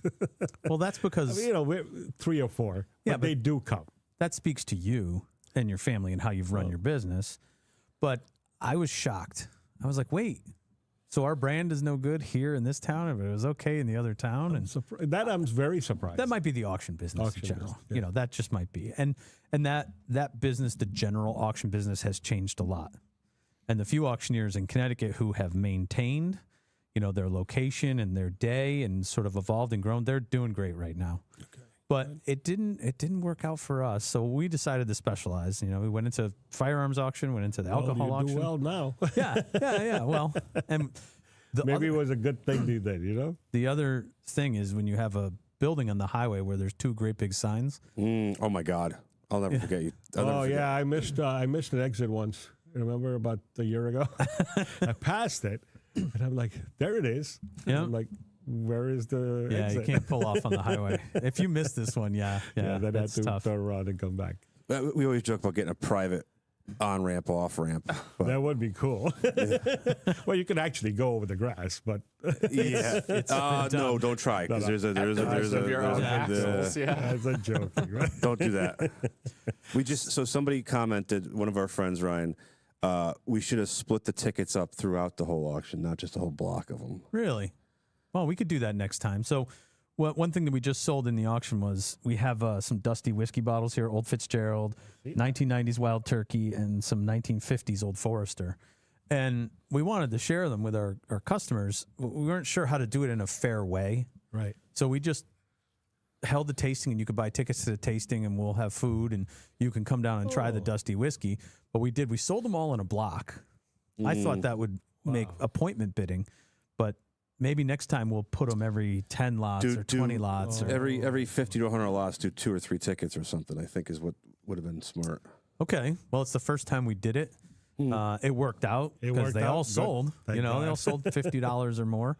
And on December 19th, everybody gets to come and sit here in the audience and have a guided tasting for dusty whiskey. Really? That's awesome. Yeah, it's just something different that we wanted to do. Nice. We had to find a fair way to do it, right? Yeah, because that is a fair way. So Yeah. everybody tries something, see actually Yeah. if Samples. anything has changed from the taste. Yeah. Yeah. Well, I mean, that's the best thing we sell are the dusties. Yes. The bottles that are I still did try a sealed. dusty bottle in your office 2 years ago. Yeah, which one was that? But it was delicious. I don't remember names. Was it anymore. Weller 107? No. Antique Weller? No, the old Fitz decanter, maybe? Yes, the decanter. Oh, bottle. yes. Yeah, that's a good one. We That still was had a little bit delicious. left. That's we, delicious. We yes. brought that to the Connecticut Bourbon and Whiskey Enthusiast event. Oh, and we you did? shared the last few bits of that with. Very nice. We had a line at our booth. Yeah, we did. Of course. I mean, people were lined up, and they were being very patient. They were really kind about it. I do have some things if you'd like to try something. I have some various bottles that we've saved from the year. I would love to. Okay. I've been sharing it with everybody, so if you want to try, I have Pappy 23 open if you want some of that. You saved that from Thanksgiving? I still have some left. You I'm saved saving That it is for a my Christmas friends. miracle. Well, was gonna say. before you choose, I also have Knob Creek 21, Michter's 10-year, Victor's I've had. Wichter's, let's see, Woodford Reserve Sweet Oak. I have, Woodford Reserve Sweet Oak. That I would love to. and I That's have good. Jack Daniel's 14 as well. Oh yeah, that's back there. Okay. I saw that. You tell me. You can have any of those. Let me try. I want to try the sweet wheat first. Okay. Thank you. That's the Woodford Reserve Sweet. I think you have this on the shelf Sweet in Oak. your store right now. Yeah. Here, throw me a fresh glass for him. If I like that, I'm taking it home. I have one bottle. Uh-oh. This is your store's open right now, right? Yes. So what do you have it on your shelf for? Do you remember? Dollar-wise? 200, I something think like it's that? 189. 189. That's good. 199 is what I see it for. Online, they're saying it's great. That's what I paid for this. The other thing we got to talk about, Ryan, too, is Oh, the nose is beautiful. when people sway their rating based on dollar value. So whiskey reviewers will do that. They will. Yes. They might change the weight or the amount that they rate something based on how much it costs. Like it's $300 bottle, that's not going to be as available to everyone. And I go, well, why can't we rate this on what's inside the bottle? I think Not you what's should outside the you bottle. should rate it regardless of price. If you want to mention, hey, this is a great value or this is very expensive, that's one thing. But I don't think the rating, especially from professionals, should vary based on value on the dollar amount. My opinion. I wonder why it's a consideration. I guess that's it. Sure, you want to tell everybody what MSRP is. Maybe you'll find if that price, maybe not. But Right. Maybe it goes back to those people, the haters with the pricing. It's like rage bait because they're like, well, damn it, I paid $300 for this and it's only a 7. Wow. You know, that's the Sweet Oak. Oh, It's good, yes. right? Very good. Yeah, it's. Wow. I'm not. This first time I'm trying this. I don't know if they blended the sweet into an oaky bourbon, But it's got a whatever they beautiful did. sweetness to it. It's not like Woodford pleasantly surprises me nice every Oh, time. this is Chinkapin. Chinkapin oak. That's what that is. Okay.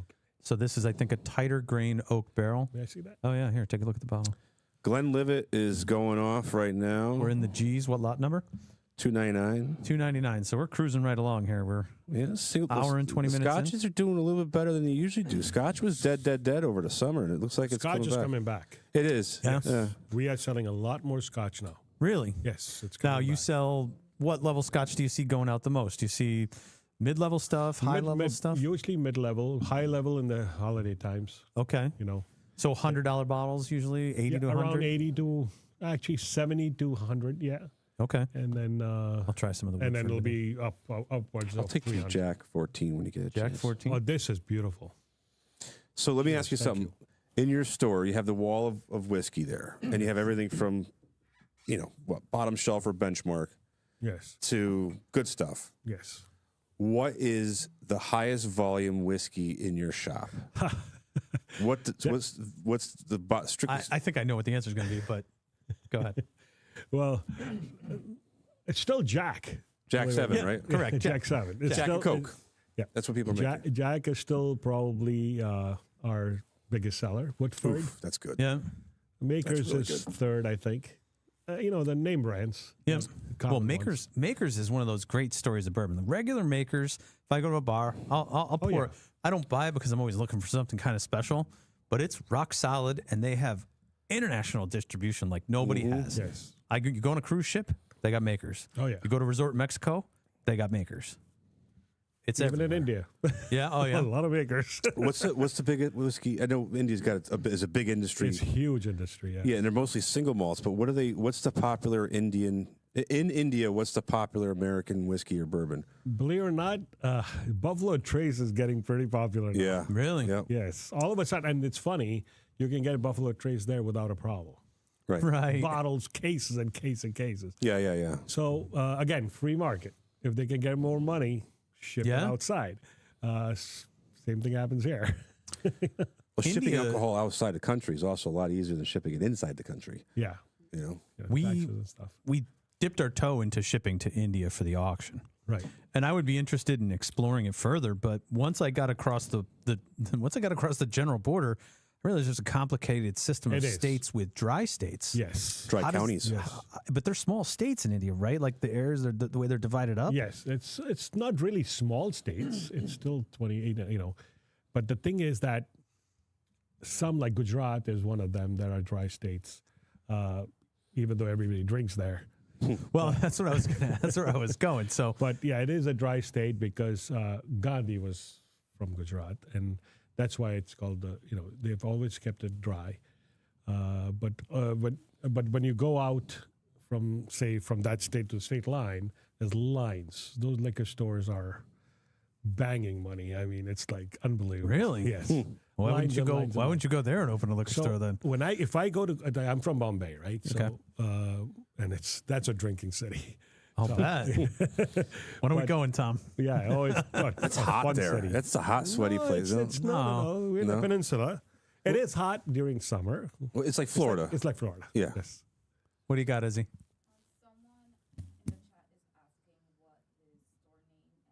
Oh, okay. Just to remind you, Arun store is Liquor World in Cromwell, and it's Thank in you. the plaza. You're right behind the Starbucks across from the Cromwell Diner Cromwell there. Diner, yes. The What sushi, the big sushi joints in the same parking lot plaza, I think, isn't it? Yep, sushi's there, Pizza Pie, Firestone. Pizza Pie, Yep. yeah, Firestone. But it's well, that's we get our pizza from Pizza Pie, and we get our there we go. we get our beer and wine and everything else there. What exit off 91 is that? 21. 21, exit 21. Look at that, you're getting customers Thank you. coming on the show. Thank you, Ryan. Thank you. Yeah, sure. It's proof that at least one person is listening and interacting with us. There you go. What we're starting to learn about doing this show is that it's a slow burn. Yes. You know, the first few times we did this, we had technical difficulties. We had Still issues. got technical difficulties there. Yeah, Vinny's eating lunch. He's over there with half a I burrito. in his don't mouth. even mind the food part of it, Vinny, but I don't know. But what we've learned is that people will watch the show later. Right. Yes. So it's not just while we're live or while the auction's live. 2 months from now, I'll be talking to somebody and they're like, "Oh, remember when you had somebody on the show and you guys were drinking this?" And I'm going, "I don't really remember because it's been 2 months Yeah, ago." people But they do. watched it 2 weeks ago. So I've been trying to figure out how to grow our following, and what I noticed is constant content. Sure. And like I'll see something in whatever Facebook, I'll look at the video, watch it, and go, okay, that was cool. And then I find out the video is from a year and a half ago. Right. We'll then you go to we'll that- put it on our Yeah. social media page. Oh, great. Yeah. Well, maybe we can clip you out too, and we can do another interview segment. We're starting to, as we do the shows, record each camera separately so that we can then put it back out. Oh, lovely. We can do clips if we want. It's just a matter of time and money. Of course. Yeah. Of course. Absolutely. So where we were, Cool we studio, were though. talking about liquor stores in India. So that's going from a dry state to a wet state. They're like, Yes. there's a line across the Huge border. line. Huge. So is it because there's not a lot of hours? It's not like a liquor store here? No, because if it's a dry state, everybody that wants to drink, they come and buy the bottles, and they have to hide it in the house. Oh. I mean, if they get raided, they get fined. Oh, you can't even possess No, alcohol in a no. dry state. Like if I go there, I have a passport. Yep. Okay, I have to go and get a license saying that I can go and buy this and have it in my house. Need a So if I license. go for 2 months, say a person from Gujarat goes back home and I want to have bottles in the house, they have to get a license from the government, from the state, Okay. that I am allowed to buy. So Why? Why is it that way? because It's a big question. no, it's not. It's because It's blue laws. They're not. Yeah, they're blue laws, and they're basically when you're going, say you're an American citizen, you're going there, or people from America going there, say for work, but they're drinkers, Yeah. and they're like, I need a drink. Okay. So where am I going to go? So the state has allowed that local people cannot. But if you are an outsider, even from Bombay, I think, I'm not very 100% sure, even from Bombay, I can probably get a license. That I'm from state of Maharashtra, I'm a drinker, but I'm here for 6 months of work. Okay. So you can have alcohol. Oh, wow. Yeah. And does that India, cost- I'm not very sure, but I think makes sense. Does it cost money to get the license? No, I don't think there's money involved in the license. It's just that you have to show your passport and where you're from or your ID. Okay. And then As long as you're not from Gujarat, a citizen of that state, then you can buy do or you possess. possess? Sorry. Yes. So you don't need a license to buy. No, possess. What I don't. Gujarat, I've never gone to a liquor store, so I don't Sure, even know sure. if there's liquor stores. But yes, possess, or I don't even know if they have. Maybe they have one or two in one town, one liquor Okay. store for like foreigners or outside. Well, I'm just thinking unlimited Buffalo Trace. I just want to make sure I have my license Yes, ahead of time. I could not believe it. I was like, what? So are you ready for this? The term blue laws originated in Connecticut. So wait, they say blue laws Really? in other states? Yes, the term blue laws is it's actually a worldwide phrase, but it was in print March 3rd, 1755 in New York Mercury newspaper, referring to our Connecticut's old blue laws, 1781 general history of Connecticut, blah blah blah blah blah. So congratulations, Connecticut's famous for Well, we're a The blue law. constitution state, no? Yeah. We've written a lot of laws. And then the irony is, a long time later, Connecticut's actually one of the easiest going alcohol states. Yes, we still have some blue laws. Sunday drinking or Thanksgiving we're closed for alcohol. But as far as like shipping in and out, our liquor permit, there's some states that are really hard on alcohol. Alcohol, yes. And we're not one of them. People say it all the time. Oh, Connecticut's tough. Depends on what you're comparing it to. No, it's not Florida. No, it's not Vermont. But In terms of bourbon hunting, though, it's a wild card state because you could find an allocated bottle here. We get a lot of beam stuffs. We get a lot of Knob Creeks in Connecticut. We get all the Woodfords show up here. What else do we get more of than other places? I will tell you, I say it all the time. Northeast is a beer drinking area. We're the only beer drinkers in the country, the Northeast. Well, they don't drink as much craft beer in other places, but they drink Bud and Bud Light and all that. No, my mom? our biggest consumption of alcohol is beer. Okay. So Still? in the Northeast. So like having an E.H. Taylor small batch on the shelf for MSRP, you wouldn't find that in Indiana. You won't find that in Florida. You won't find that. We have more allocated bottles available generally than most of the country Per capita. per capita. Sure. But Yeah. like Maine is kind of a desert, right? There's only a couple stores where you find anything interesting. But Maine in doesn't consume all that they're consuming. state-run, small permits, Right. grocery stores, Right. that sort of thing. But like look at New Hampshire. New Hampshire is known throughout the Northeast because they have high volume and they get allocated. They have their own barrel picks of Willet. Right.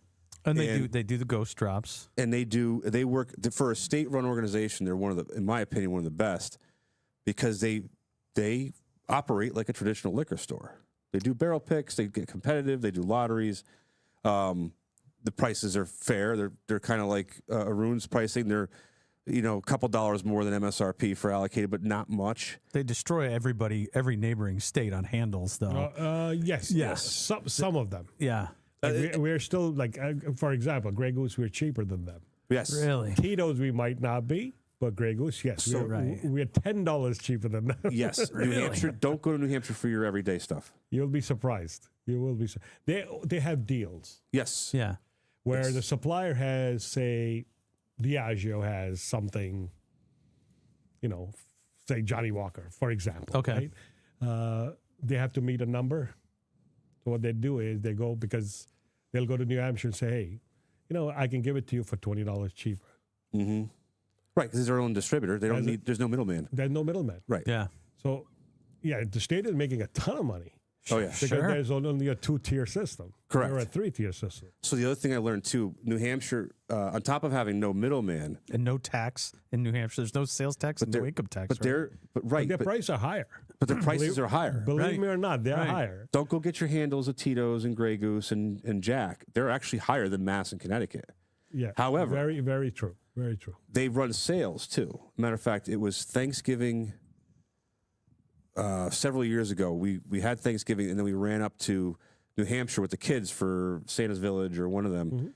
And they had a sale on Johnny Walker Blue Label. It was $155. Yeah. Which is That's way less than our cost. $179.99 is the cheapest Right. I've ever seen it. Yeah, that's actually the cost. Used to Correct. be, yes. And to be. it was their doorbuster, if you will. Well, again, then that's my point. They That's must have actually bought it yeah. a Diageo lot is 100%. less money. Right. You know, Right. They probably bought a pallet of it or 2 pallets. No, of it. many Right. pallets. much more. Yes. Yes, many pallets. But that was almost half price compared to most places. But their handles of Tito's or Grey Goose is $20 more than everybody else. Yeah. You know, so yeah, it is what it is. It's still capitalism, still free market. Tom, you're drinking the Jack Daniel's 14. Fantastic. Is it good? It's the best Jack Daniels I ever had, and It's we got have complexity. It's got flavors. It's got finish. several bottles coming up in a few lots here. Like there's 3 bottles, I gotta 4 get bottles of another it bottle coming of Were up. you 'cause not here when we test drove it? I was here. Yes. Oh, That was Yeah. fantastic. Yeah. This is the first time I revisited. Oh, so we got to get you fixed in the auction. All right, Tom, you guys, you're going to have to come up with some insightful interview questions while I get him fixed in the auction because his registration wasn't working. For some reason, yes. Yeah. Okay. If anybody out there needs looking help with for their a couple of registration, Okay. Hang on. just email us. We'll hop on it. All right, Tom. Do you want my questions, or do you you think you can take over on this while I do the technical stuff? What's your questions? Oh, geez. Is that a yes? I don't know. Well, all right. You have a successful liquor store owner in front of you who's open to answering questions. What is it you want to know about that business? Well, that's okay. Can't believe I got to prompt him for that. No. So, I asked about like what's the highest volume whiskey. Yep. You know, wine.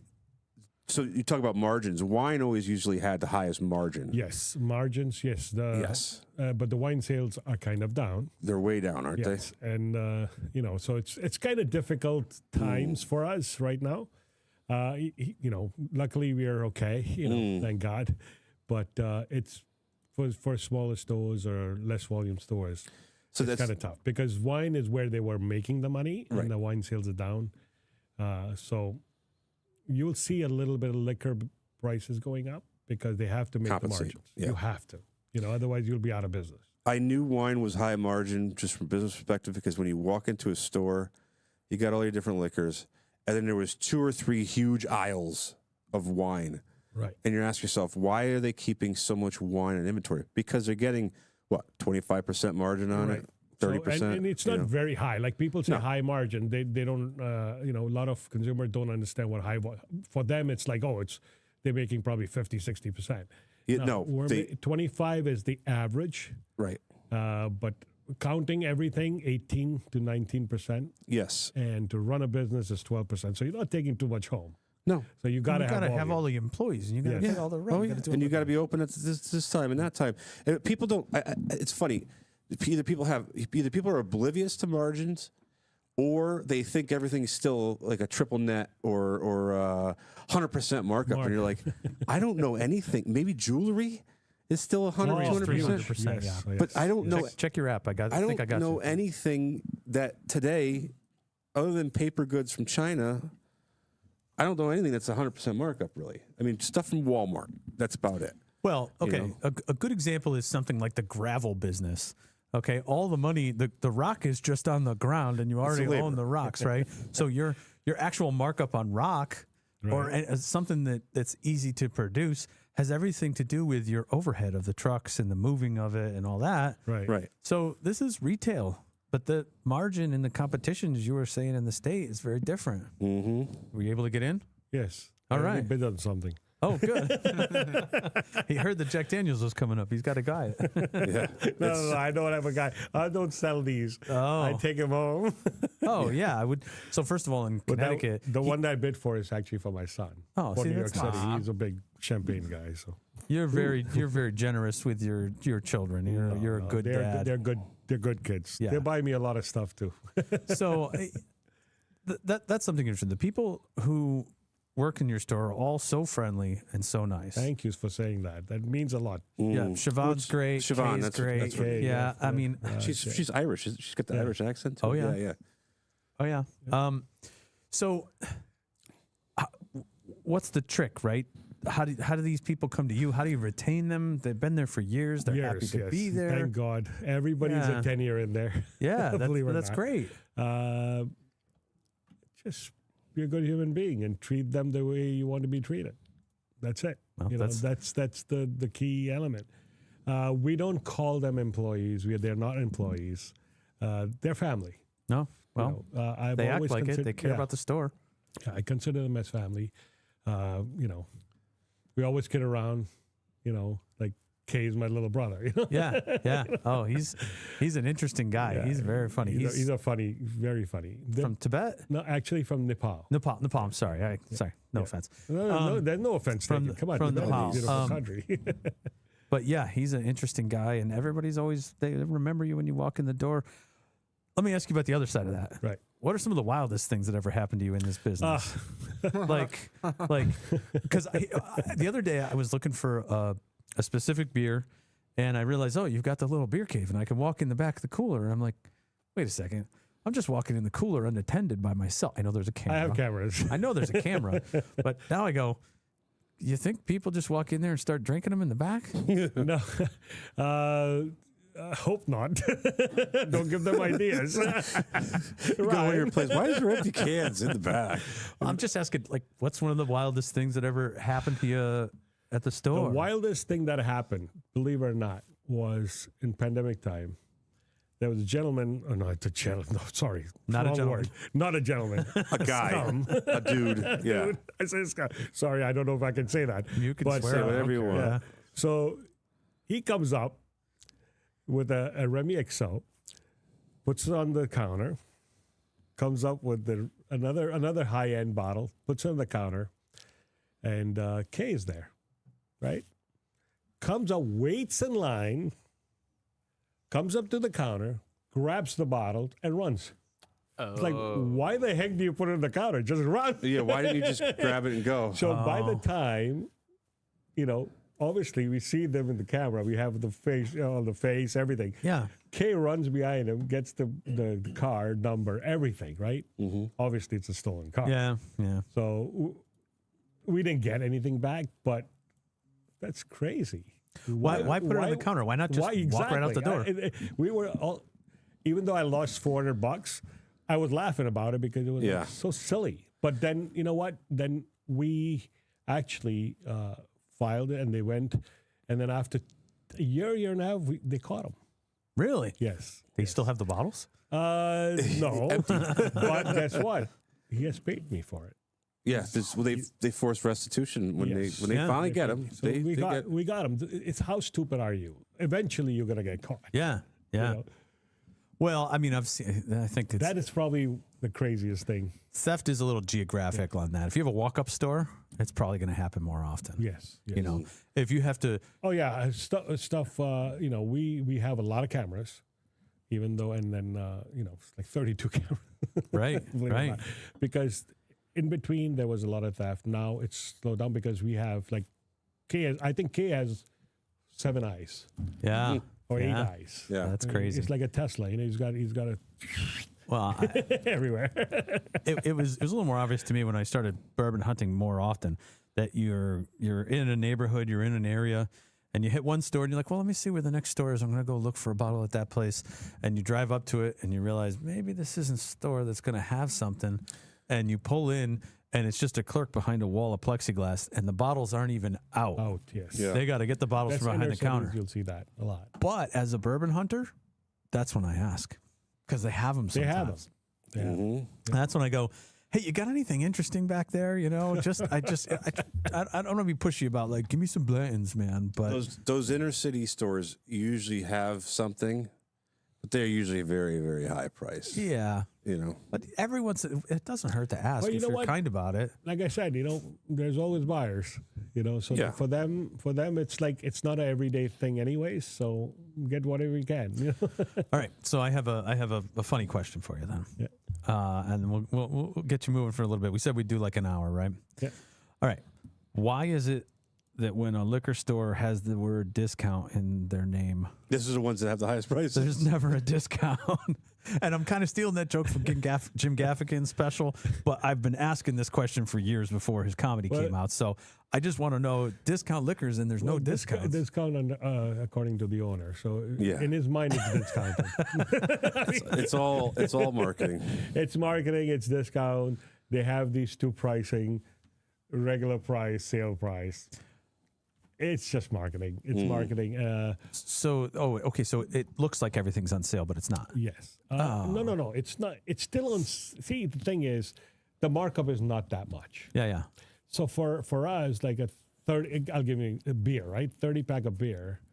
it's like $1 or maximum $2 over cost. Right. If I'm selling something for $25, I'm paying $23 for it. Yeah. It's a loss leader for us. Yeah. Right. You know. Right. So is it a discounted? Heck yeah, it's a discount. You know? But yeah, discount liquors. Maybe they just bought the store with that name and kept it. Yeah. I don't know. fine. It's psychological. Like, oh, I need alcohol. Oh, discount liquors. Oh, they're going to be cheap. You know, and It's marketing. Yeah. So, if you could start over, right? You didn't necessarily buy another store. If you could start from scratch right now, would you build the same store, or do you think you would do a different concept in a different area? We changed the whole store. You did. Yes. You did. Yeah. The store never looked like this. We gave it compartments. Mm-hmm. Like I said, when we walked in before, it was 30 packs everywhere. Just move this. Yeah, there was 30 packs everywhere. Yeah, yeah. Everywhere. You know. I'm talking fresh slate, not even what you have now.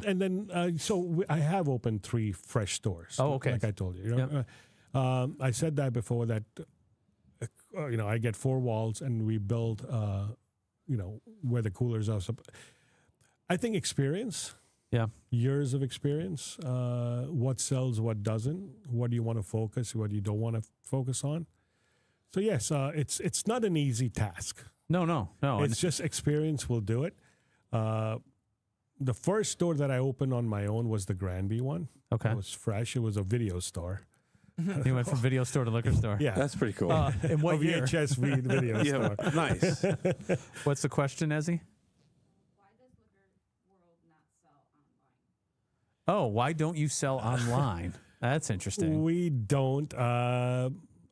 We have DoorDash, but no, not online because our inventory changes all the time, and Well, like Total Wine does, right? Total Wine has it everywhere in the world. They're the biggest. But let me tell you something. I had a horrible experience with that. So Total Wine allows you to buy on their website, and then they'll just take it out of your cart and say not available. So what kind of That's what I don't want to do. Is again inventory. Again, That's same your thing. exact inventory point. changes. Online nowadays, it's kind of difficult to keep up with inventory because it comes in and goes out. Imagine if you had to take a picture of every single bottle in the Yes, auction and write a description becomes- for it it. becomes too Massive much. real-time they- inventorying. Yeah. Do they have I know in some other industries they have like your inventory's tapped in there, so they have just a website that automatically does everything. What about pilferage? What's that? Pilferage, What's that? stealing. Oh, pilferage. Pilferage. Yeah. So what happens is, say I had 3 bottles and one Disappears. disappeared. Yeah. I still showed 3 bottles. Right. I would not be able to sleep. Yeah. We count a small percentage every year. It happens. Sure. Yeah, I think everybody But does. we are It's very just part of the strict about it. business. Yeah. We do prosecute even the littlest things Yeah. because you can't let them go. No, because If you let them go once, they're going to come back. right. So But they, yeah. I mean, I was, where was I? I was at a liquor store and some guy was on his phone and he goes up to the cashier and he's like, your online shows you have a Four Roses limited edition. And the lady's like, it'll be out there if we got it. And it's like, did you really think, you went online, did you really think that was going to be sitting on a shelf somewhere? and that's kind of false too. I mean, Right. it's a tough business. Like I said, I'd rather not hear these things because people get upset Right. at things like that. I talked to a guy who, during the pandemic, a local liquor store came online, and they had Rip Van Winkle 10-year up for $99.99. Lovely. He hit the bottle, he paid for it, and then the store owner calls and says, "You can't buy it for that. That's not the right price." Are you kidding? And he goes, "No." Like, it'd be one thing. Like, I've seen a bottle appear in inventory and sent DoorDash or one of those places for it, and they get there and it's not there. In fact, my friend ordered Old Forester barrel proof from his local liquor store, and a bottle of Jim Beam White Label showed up as a substitution. No. And he goes, "Well, I guess I'm drinking White Label." Yeah. But DoorDash, what we do is substitute. We don't automatically substitute. We call or chat. There's a chat feature in it. We chat and they say, we really ran out of this, even though I hate that because I want to be on it. But holiday time especially, Yeah. you never know what runs so fast. and then all of a sudden, but we will always chat. We won't just send anything. We'll say, hey, we don't have this. I'm so sorry. The store owner tried to renege on the price. He tried to come back on the price for the bottle of Rip 10. And he said, no, I'll hit you with bad reviews. You sold it to me. And he had to turn it over so he got like a score doing that. Right. Because the inventory system wasn't synced up right, or he didn't have the markup price on it. He should have actually given. Right. Take it. He still made money on it. Take it. If you sell it to a bourbon hunter at retail, they will become the most loyal bourbon hunter and come into your store over and over again. I mean, people do make mistakes. Sure. It's human errors. Luckily, we have that state minimum pricing, like I told you. Yeah. So we cannot, and it is a human error. Yeah, sure. I'll give an example. Even for out of code beers, What's out of code? like Budweiser started this a long time ago. Born on dates and Oh, okay. yeah. You know the beer inside's just fine. yeah, it's totally fine. Totally fine. I mean, I remember my dad buying 1,000 cases of Budweiser when it was on sale for 1 year. Yeah. And selling it for 2 years, and Right. and nothing was wrong with it. So now people swear by it that it tastes different. It doesn't. Come on, it's Budweiser. I have done various taste tests with out of code beers and fresh beers. IPAs I can understand a little bit, but Okay, sure. really Something that's a little more alive. but something like that happens to us where the supplier or the distributor sends us out of code beer, but we don't have the time to check every single item. Sure. So we do have sometimes, and then we'll get a bad review as such. Hey, they sell out of code beers, and I look at the bill and I'm like, I always apologize online. I say, I'm so sorry. It is a human thing, and this and that. We go and it was bought last week. Came from the distributor. Like that. Scrooges. So next time we don't tell them, we order it again, and it comes back, and it's the same thing, and then I call them. Yeah. Hey, please don't sell us old beers, So I always say, That's interesting. look for the codes. I don't think anybody's going to have 100% reviews or 5 stars. No, But I feel I wish that I do. I want to. Yeah, but if you feel like if you go in and reply to the reviews and you're honest with people, We I do think that's reply what on people everything. want. Yeah. They want to see that there's a human who says, "Oh, well, I'm sorry you feel that way." And most of the time, if someone leaves an unreasonable bad review, I look at it and go, "What a jerk." Maybe it's your competition. Oh, that goes back to what we were saying before. Why is there animosity between liquor stores? I don't understand. No, believe it or not, there are a lot of liquor stores that work together. Oh yeah, I believe it. They're very, very good Yeah, friends. they've all come on this show. They're all cool. Yeah, we're all, believe me, I have sent people that are run out to my main competition. Sure. Why not? You're helping a customer. Yeah. It's fine. Yeah. You know what? I have my customer. He has his. We don't talk bad about each other. We will. No. I never. And you've heard me say that. And this guy. We all I know said, who no. the You know cool what? people are. No, I'm just anyway. saying. But I'm not just saying that. I mean it. Yeah. It's like, why you work together? You're gonna all make out. Yeah. There's money to be made, so you can make it if you work together. That's awesome. Thank you so much for coming here and taking the time to do this. Thank you. I really appreciate it. Tom, did we miss anything? Did we? I'm staring at. I'm mesmerized by the. Knob Creek 18 year. Yeah, Knob Creek 18 is just sold $1.30. It's pretty reasonable. It's funny because that was $1.30. That's Is that good? slightly low. That's low in the estimate, but the 12-year is selling for more than what I've seen in the stores. That's I 21. got a little bit of 21 left in here. If anybody wanted to try that. I want to try that. The Jack 14? Yeah. Yeah, that's good. Try that before you go. Yeah, 21 I've had. Throw me a fresh glass that Thank way. you. So I'm good? Yeah, we brought like 20 glasses in here today, so why rinse them out? I got to get you some of these glasses. Oh, thank you. There you go. Yeah, 18. So It's the best Jack Daniels I ever had. I have to bid on something else. Okay, go ahead and bid. We'll good. wait for you. Tom and I can bring up something I was watching just before the show. I started to see Jim Gaffigan, the comedian, on social media drinking dusty bourbon. I'm Really? thinking to myself, I've seen I didn't know Jim was into bourbon. I seen he had a bunch of videos of him. I don't know if he's getting into business or something, or if he's just. He's in the business. Yes. Okay. So he's on stage in front of an old Forester, like Rick House, And he has a Yes. 30, 40-minute set of just bourbon jokes. And this guy, yeah, it's called The Bourbon Set. It's on YouTube. I just watched it today, and I laughed my ass off. Now, they're not these, like, it's his style. They're sort of quick, quirky jokes, but it's great. In fact, we can't play it while we're on. It's everything we chuckle about here. All the jokes that we make on this show, he's made them too. And I'm like, I've been saying that for years, damn it. And He stole it from you. He didn't steal it from anybody. He just found the obvious funny stuff that comes with bourbon and being a white guy in middle age. Yeah. Looks like he's lost weight too.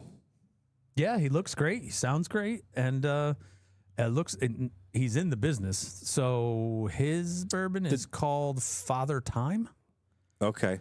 Is it an Old Forester product? Is that what it is? I don't know, but that's what was behind him on stage. He might have been at Old Forester doing that set. Maybe it was a corporate thing. Live from Old Forester, yeah. Looks like a corporate thing. And he's so patient. He's so good in the set. Really just fills, basically half a special on bourbon jokes.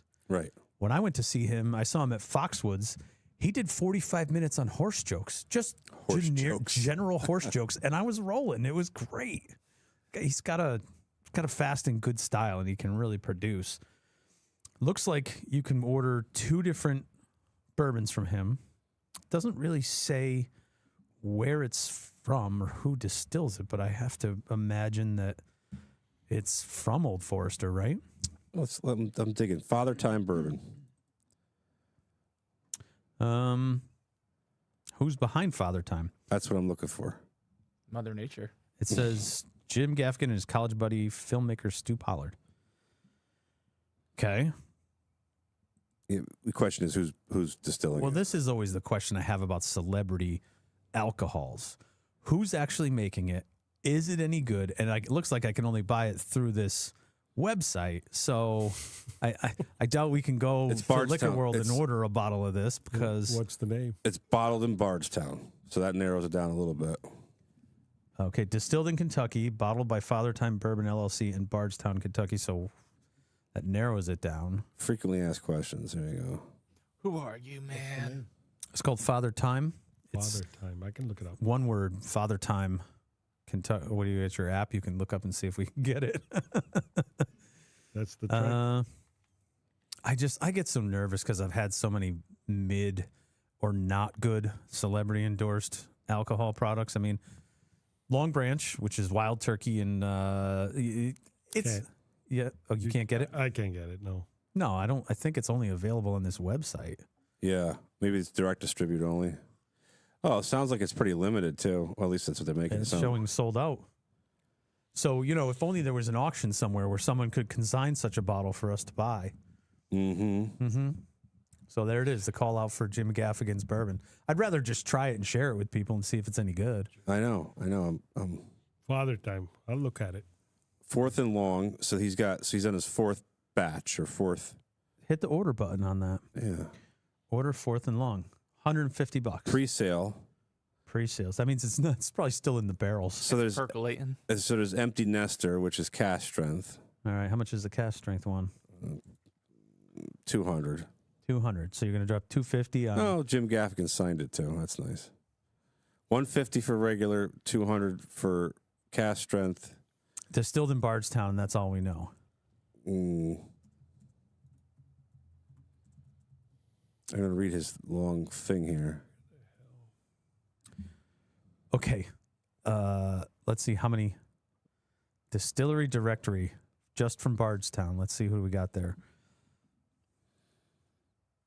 Bardstown After bourbon. most weeks I pitched the spirits deal, I thought, why don't I just try and do something myself? That might make it less cringy. I'd be able to personally guarantee it won't taste like garbage. That it won't taste like garbage. Right. I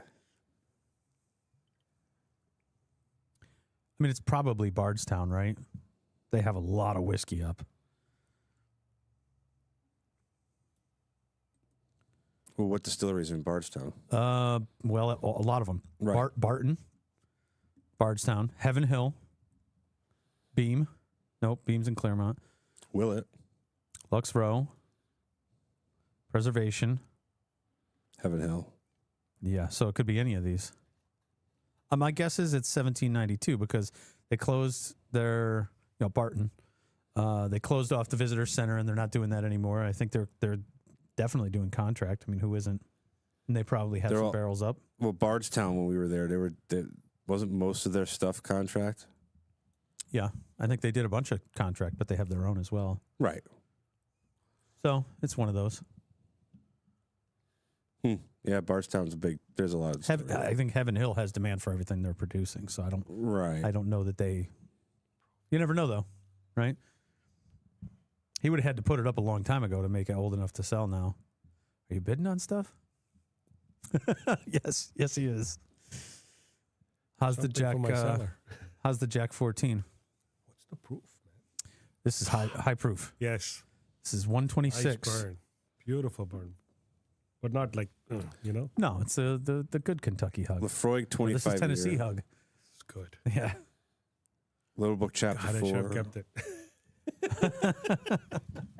Can't keep it all. No, we'll not do it. No, and that's that. So how do you resist that temptation, right? You see great bottles that come in, you don't keep them, you put them out because you need you need people to come into the store. Yeah, you can't keep it. So let's rewind. You're not going to make any current customers upset. What's an old timey bottle that you kept that you have sitting on the shelf? Right now? Yeah, not that you kept away from current customers, but something maybe 20 years ago that you put up.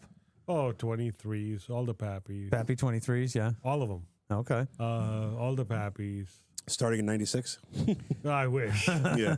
I think more 2004, 2005. Okay. That was a transitional year, isn't that? Buffalo Trace took over, what, 06? They started producing that 03? 02, I think. Yeah. But then that's still Stitzel Well, Weller. antique series. That's still a lot Stitzel of Weller. Parkers. Yeah. Parker's, yeah. Not a lot of releases of those. No. Yeah. Well, But that's when we retire. I'm going to come and sit here and share. Well, yeah, okay. Well, you could sell them too, right? Could be part of your retirement. These are not going to be sold. This is going to be drunk. Good. So what? I was just going to ask you something. The wine is starting, by the way. It's 3:00. Is it? So if you're watching this, yeah. wine is just starting to Yeah, go off. Lot number 2. I'm doing it. Oh, okay. Ace of Spades up on the top there. Well, 1.5 liter. That's a Magnum or whatever. Where? It's gone. Oh. Yeah, just so. And it's gone. Yeah, and we'll get the rosé as well. There's Yeah. some fantastic champagnes and some great large format. Mm-hmm. There's a 3 liter Dom in here, I think. Yes. It's Cristal 3 too. liter Cristal. What's your favorite champagne, Arun? You'll see in a. He's not going to tell me. No, you'll see in a second. Bidding. Oh, where'd it go? Oh. This is funny. He's bidding live. So I had this thought, like if we do have a live audience during an auction, they're all going to be staring at their phones and not paying attention to what we're doing. They're all going to. We're going to have an really auction. want this They for my can't son. actually raise their hand. They have to bid from their device. Well, remember while they're sitting in the auction. early on when we had we did a live auction for Good Bottle, one of our first auctions. I was auctioneer, and everybody in the crowd was just staring at their phone. Yeah. Well, I mean, Oh, really? Yeah. so that I guess that's a question. Is that what our customers want? They Yes. want. Yeah. I got it. I'm taking it with me. I've got the money. We stopped doing in-person auctions, and people were like, oh, we like that in-person stuff because there was like food and drink and stuff. But We only got 20 people in here, and we spent $1,000 on catering. yeah. I'm going to do tickets so they show up now. Well, they showed You know that. what? Yes. Because You know what? Charge them. yeah, Right. Charge us. just bid on being in the audience. Right. And then well, this- food and You get buy-in, and then we'll give you some nice food, and food we'll and yeah. 3 people got like sloppy drunk. Well, Oh, next time you well. have an auction, if you want to do a live one, Yeah, I'll bring some wine. I'll pour it. sure. Yeah, you can do a tasting. I'll donate the wine. Okay. Yeah. All right. Well, and maybe We'll that's do a what we'll light do. little wine tasting here. That's why we did the dusty tasting experiment, right? Let's see how it goes. The coolest thing about starting this business for Tom and I is it's not primary. We're not desperate. We're not struggling to make this. It's a true startup. You know, it's a lean startup company that we'll try something. If it works, we'll do it again. Right. We'll try something. If it doesn't work, we're not going to do it again. So Right.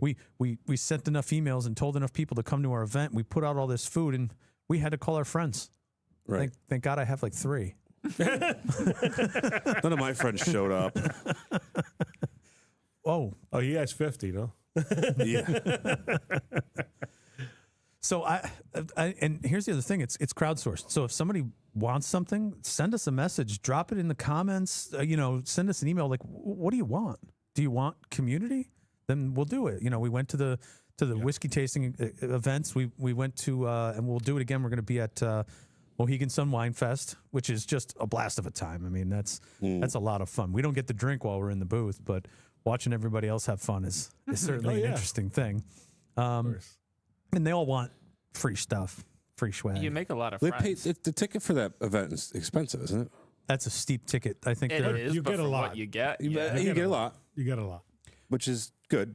And it's all throughout the casino too. It's not just in the ballroom there. I think right? we are in the grand. I wasn't tasting there. room. I was in Syracuse, New You York. went to It Grand was Tasting. snowing. That's beautiful. Yeah. So I didn't get to experience the first one there, but I heard it was a blast. Yeah, it was a good time. You were missed. We were or were not missed. Were. Yeah, right. Yeah. Well, this year you'll be there, Tom. So Hopefully. you can. But you Yeah, can- like Oh, yeah, I am. celebrity No, chefs come in and take over like the restaurants throughout the casino. that used to be a yearly something. thing. Karishma Yeah. and I, we used to go there. You go and just walk around. We used to walk around and then stay over. for the So, have you ever been to an industry, like an inside show rather than a consumer show? night. Oh, we get to go all the time. Well, I We're can't. lucky. We want to exhibit. We want to take Good Bottle to an industry show. We're not sure which one to even look into. But industry show, I don't think you are allowed to bring anything. No? No. So, there's no industry shows with like tasting. There's all tastings, but you cannot come in and taste stuff because it's distributors, right? Okay, but no, we want to exhibit. We want to offer a tasting. We want to bring Dusty's to an industry show. Oh, and just advertise your. Yeah, so we Well, called okay, makes Whiskey sense. Advocate magazine. I can ask one of the distributors, but then again, all this has to. Distributors may get pissy about us too. Who knows? They'll get a little. The few that I've talked to seem receptive to what we're doing. They may have collections too. They may find our service useful. Right. But- I'll ask around. Yeah, I mean, You never know. I If you feel. don't ask, you don't know. Yeah, that's exactly it. That's exactly it. So if someone's out there listening and knows about an industry show that we can exhibit at, that we can go shake hands and meet people and maybe offer a Dusty tasting, we'd be interested in that. So a lot of it too came down to when we were looking around for bourbon festivals. There's not one big regional or national. Kentucky Bourbon Festivals. Kentucky's bonkers. probably obviously the biggest one, but there was because like in other industries, there's usually big shows. There's usually one on the West Coast, one East Coast, and everybody's there. Yeah, With- jewelries like that. Yeah. Yeah, with alcohol, there isn't. Doesn't seem to be that way. It's very statewide or local or whatever. It's So- there's a lot of gatekeeping. So right. like we wanted to do with the Whiskey Advocate one in New York City. It's a very expensive ticket for a very short show. I think it's under 2 hours. Ezzy, do you remember how long the Whiskey Advocate show was? Like 2 hour show, I It was like think, something 3, like that. Like 6 to 9 on a Friday, wasn't it? yeah. Can we get in New York City or? Yeah. Yeah, it's 3 hours. 3 hour show. Yep. The amount I'm not going to say it on the air. The amount that they charged for the booth was insane. Astronomical. Insane. And I thought to myself, I said, we're going to bring whiskey that they can't get. This isn't Jim Beam White Label. This isn't. Yeah. That doesn't matter to them. That's more. It was very obvious it was a high dollar business, that show. And I said, I'll make you a deal. You give us the booth for free, and we'll come and pour whiskey that no one else can. And they were like, oh, maybe. And then, we passed the deadline or whatever to get the booth, and they said, we're going to talk next year. And I was like, all right, well, let's You do get it. in there, that's big for you. I know it's big, but it's also it's a consumer show. So Right. although we might get some customers out of it, what I really want to do is reach out with our business throughout the industry. And because of the sort of gatekeeping and the distributors and the producers and things like that, it's hard to get in touch. It's hard to talk to them about what our services are and how we could work together. So we're like, let's go with the cool people that we know, and we'll talk to store owners, and we'll have fun and share a pour, and you can bid right from the show. I love this. It's a treat. Yeah, and now we're going to do it in December. We're going to do it with our buyers and our consigners as well. Got some French wine going off. But we're still running whiskey at the same time, right? Yeah, this is I think this is the first time we run concurrently. There's 2 different rings, 2 different auctions technically. Oh, whiskey was all shut, no? No, whiskey's still on. We're only we're just not over even halfway. Just over halfway. Yeah, we're just over halfway. So you got to bounce back and forth between the 2 auctions. That should make it exciting. Well, that's what I'm doing. I have the browser open with both sides. We're in the Mictors. Oh, now go 9 ahead. seconds. Don't tell them what you're bidding on. They're going to start. They're going to snipe you. They already got me. So if you bid in the last 2 seconds, it extends the bidding on it. So then you get mad. Then you take a sip. Then you go back and you bid again. No, I won the one I really want. Oh, okay, good. Yeah, in the Mictors. Coming up after that, you got a little new riff. Got some OFCs. Do we have any new riff that you really Albans? like, Ryan? I had a new riff single barrel that I think I got at Ruins that I liked, and then I just moved on to something else. It's good whiskey. I personally don't have a reason to chase it, but it's all good stuff. Right. Bang for the money, copper and cask. Oh, Yes, that's what I was saying before. I walked in. Unbelievable Siobhan put a 16 or an 18-year copper and cask in my hand, and she goes, "This is $80. Buy it." Yeah. And I was like, Yeah. Oh, that was a okay. Canadian one. Yeah. Yeah. Oh, It was beautiful. It was a cigar Everything blend they or make, something, yeah. Yeah. Unbelievable. coming up. We have, excuse me, we have a Cat's Eye Obtainium, a 29-year Canadian whiskey. What's that? Cat's Eye Obtainium, 29-year Never heard Canadian whiskey. That's crazy. Is that a high proof as well? I'm looking for it. My old 160 cabin. proof. We did the 162. This is the 160. What year? What number is that? Its lot number is 1115, but it's in sequence 520, 519. Sequence is all out of whack here, by the way. No, the sequence is the sequence. It's just the lot numbers are a little weird. I won that too. I won 2 of them. There's a Dusty coming up. That old Fitzgerald 6-year bottled and bond, the Monticello decanter. That's up to 500 right now. That's Stitzel Weller Juice, 1968. What's that? The gallon jug? It's not a gallon jug. Is the gallon coming up? Oh yeah, that one's for Arun right there. Lot 536. It's a 1 gallon bottle of Stitzer Weller distilled. Yeah, right. Old Fitzgerald, 1960. Oh my God. I'm bidding on these. He's bidding on the air taste. The Airtays. It's at $4,500 for the old Fitzgerald. I think that's a little low. I would hit. You're going to tempt me on that. There's a very, very old Fitzgerald, a 12-year bonded. That's at $1,700, and then a 20-year modern bottling of John Fitzgerald. That little beautiful 375 in the wooden puzzle box with the keyhole. That's supposed to be really, really good. Yes, that got very high reviews. There's an old Fitzgerald 7-year Rip Van Winkle decanter. That one's sitting at $950 right now. And then we get into the old Forester birthday bourbons. There's a couple birthday bourbons What that are are they going for? going kind of. Most of them go for $550. Yeah, you But got there's one that's floating around at $450 or something like that. 475. Yeah. that's the 2023 release, and they're all dark and beautiful. We got one we should open, Tom. They just sold for We do. We should open that. $22. For birthday bourbon, Yeah, when it first came out. it was $22 when it first came out. And let me guess, it Holy sat on the shelf smokes. for days. Yes. These are cases of them. Cases of birthday bourbon? What was the first year? And it was the round bottle, right? Yeah. Yeah. Oh my God, I don't know. It was in Granby, I remember. First bottled in 2002. Yeah. So, you know what the first year of birthday bourbon brings now? Oh, thousands. Yeah, it's over 1,000. Might be closer to 2. I'm thinking more. I would think. I'd have to look one. it up. Yeah, I'd have to look it up. But that's wild. Now you're at 550, 650. Oh wow. That's fun. I'm looking at the ones with the reserves coming up. That's interesting to me. We have 2 old granddads in this sale. Those are coming up in less than 100 lots. And they're 175s, strange format, not often seen format. Those are both sitting at $1,100 for a handle of 1988 Old Granddad. Unwieldy. Yeah. They are unwieldy bottles. And then you got some other vintage bottles of Old Granddad. Got 1 liters. That seems to be the most common dusty, Tom, would you say? The granddads. Old granddads, the most common dusty that we Well, that come was a across. bottom shelfer back in the day. Right, it was cheap, so that's what Which people one was bought. that? Old granddad. Sorry. Oh yeah, they're all very inexpensive. But you can get an old granddad 114 for $29.99 right now, and it's delicious. You don't have a lot of money for a bottle of bourbon? There's some bangers out there. Evan Williams Bottled in Bond. That's good. Evan actually Williams, is that very is good. my go-to bottom shelfer.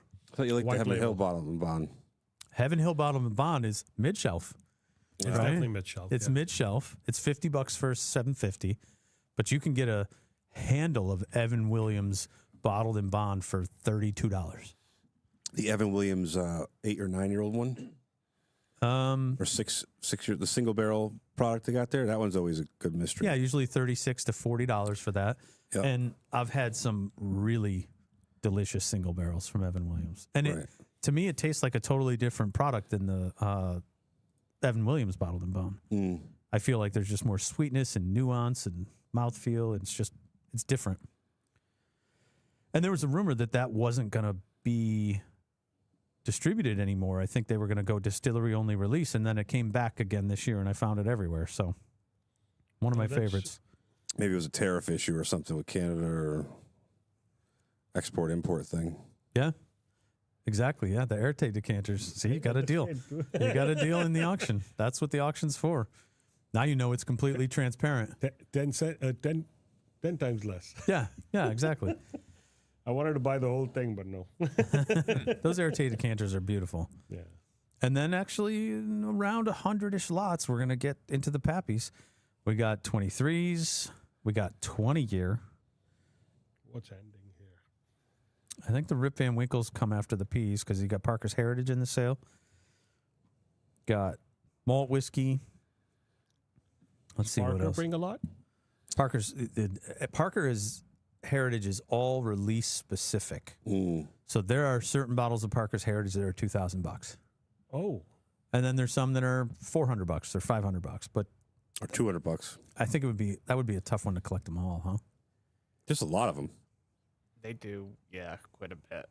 I'm interested in this Nathan Stones. I'm watching this I guy, just saw that. Isn't that Stitzel Weller juice? I believe. That's a weird Japanese export, right? Julian Van Winkle for Japanese export. Yep.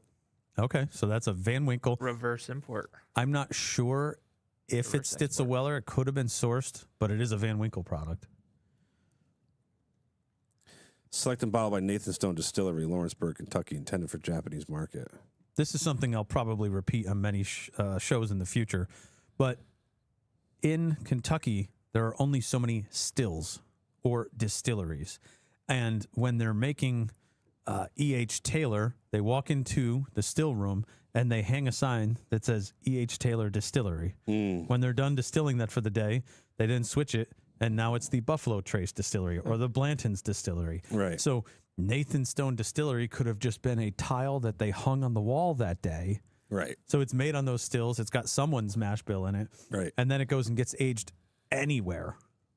It could go right in the rick house next to the plants or whatever else is there. And when it comes back out, now it's Nathan Stone's Distillery. Nathan Stone just sold for $800 and met the reserve there. That OFC didn't.